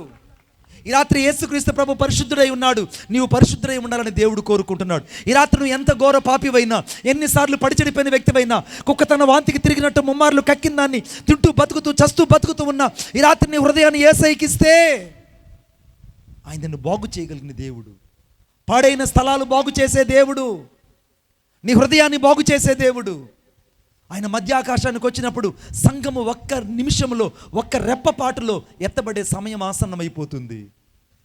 సిద్ధపడిన బుద్ధి కలిగిన కన్నికలు మాత్రమే పెళ్లి కుమారుతో వెళ్తున్నారు. బుద్ధి లేని వారు డ్యూటీలలో నూనె లేనందువల్ల గుండెలు బాదుకునే స్థితి రాబోతుంది. సంగమా, ఈరోజు నేను చెప్తున్న వాక్యము నువ్వు ఆషామాషగా తీసుకుంటే, నేను చెప్తున్న ఈ వాక్యం నువ్వు తృణీకరించి వెళ్ళిపోతే, నేను చెప్తున్న ఈ వాక్యం ఒకవేళ నీ హృదయంలో ఇంకా లోతైన పశ్చాత్తాపం కలగకుండా నువ్వు బాహాటంగా నవ్వుకుంటూ వెళ్ళిపోతే, నీ పాడైన స్థలం అలాగే నేను పాడు చేస్తుంది. ఈ రాత్రి పాడైన స్థలాలను బాగు చేయడానికి యేసుక్రీస్తు ప్రభు ఇక్కడికి వచ్చాడు కనుక, ఆయన రాకళ్ళు రాబోతుండగా ఈ రాత్రి ఎవరు లేపడతారంటే అందరూ అంతటా మారు మనసు పొందాలని ఆయన దీర్ఘశాంతమే ఈ రాత్రి కూడా రాకడను ఆపింది. కొట్టు చప్పట్ల గట్టిగా, ఈ రాత్రి కూడా రాకడను ఆపింది. ఈ రాత్రి కూడా నీవు నేను బతుకున్నామంటే ఆ దీర్ఘశాంతమే ఇంకా నిన్ను బతికించింది. ఫిలిపియన్స్లో వచ్చిన భూకంపం మన ముందు రావడానికి నిమిషం పడదు బిడ్డ, నిమిషం పడదు. నాసా చెప్పింది నిన్నటి రోజున ఏం చెప్పిందంటే, ఢిల్లీ నుంచి తమిళనాడు వరకు భయంకరమైన భూకంపం రాబోతుందట. ఆ భూకంపం దాటికి కొన్ని వేల మంది చచ్చిపోబోతున్నారు. భారతదేశంలో జాగ్రత్త, సముద్రాలు పొంగబోతున్నాయి జాగ్రత్త అని 2 హెచ్చరికలు నాసా చెప్పిందండి. కానీ భారతదేశంలో మనుషులు భయపడడం లేదు, యేసుకు హృదయం ఇవ్వడం లేదు, కఠినపరచబడబోతున్నారు. కానీ రక్షించబడ్డ నువ్వు కూడా ఇంకా మారు మనసు పొందకుండా పాపాన్ని ఒప్పుకొని విడిచిపెట్టాల్సిన నీవు, పరిశుద్ధత కొరకు బతకాల్సిన నీవు ఇంకా పైపైన నిలువెచ్చని బతుకుతూ క్రీస్తు యొక్క శక్తిని అంతరంగంలో బతకకుండా పైపైన భక్తి కలిగి దేవుని శక్తిని ఆశ్రయించకుండా వెళ్ళిపోతున్నావు. నువ్వు వెళ్ళిపోతే నిత్య నరకాగ్నికి వెళ్తావు బిడ్డ. ఆ నరకాగ్ని నుంచి తప్పించడానికి యేసు ప్రభు ఈ రాత్రి నీ కోసం ఇక్కడ దిగి వచ్చాడు. పాడైన స్థలాలను ఆయన బాగు చేయడానికి యేసు క్రీస్తు ప్రభు సజీవుడుగా మన మధ్య సంచరిస్తున్నాడు. కొట్టు చప్పట్లు గట్టిగా, సజీవుడుగా మన మధ్య సంచరిస్తున్నాడు. నేను 4 విషయాలు చెప్పాను. మొదటిది, పాడైన గుడారాలను బాగు చేసి కట్టే దేవుడు. రెండవదిగా, పాడైన గోడలను, ప్రాకారాలను, బీటలమైన గోడలను బాగు చేసే దేవుడు. మూడవదిగా, పాడైన ఎడారిలో కనుగొని ఆదరించి పరామర్శించి కాపాడే దేవుడు. 4వదిగా, పాడైన స్థలాలను బాగు చేసి దీవించి ఆశీర్వదించి పంపించే దేవుడు. నా మంచి కోరేదేదో, కొంచెం ఎక్కువ పెట్టినా, నా మంచి కోరేదేదో నీవే నాకు అనుగ్రహించు, నీవు తప్ప ఎవరు లేరిలా, నీవే కదా నా దిక్కు.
నిజమైన కార్యాలెన్నో నిర్భయంగా చేశావయ్యా, స్వచ్ఛమైన రక్తాన్నిచ్చి శుద్ధి చేసినావయ్యా. బలహీనుడనో ప్రభువా బలపరచుము ఓ యేసయ్యా, బలహీనుడనో ప్రభువా బలపరచుము ఓ యేసయ్యా. నా పరుగు ముగిసే వరకు నాకు తోడుగా ఉండయ్యా, నా పరుగు ముగిసే వరకు నాకు తోడుగా ఉండయ్యా.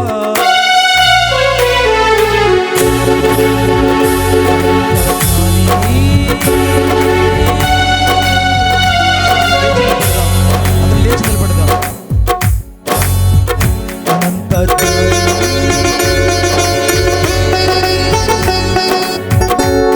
విశ్వానికి యజమాని, నా హృదయపు అభిమాని, నా జీవిత చుమ్మాని, ఉన్నంతవరకు నీతోనే జీవిస్తా. ఏ దారి అయినా ప్రభువా నీ వెంటే నడిచొస్తా. ఏ చెర అయినా ప్రభు నీకైనే జీవిస్తా. సర్వాంగముగా ప్రభువా సజీవ యాగం అర్పిస్తా.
పాటి ప్రార్థించుదాం.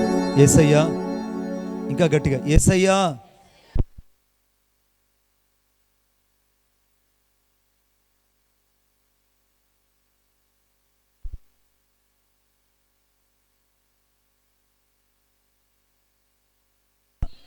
నన్ను కడిగి శుద్ధీకరించండి.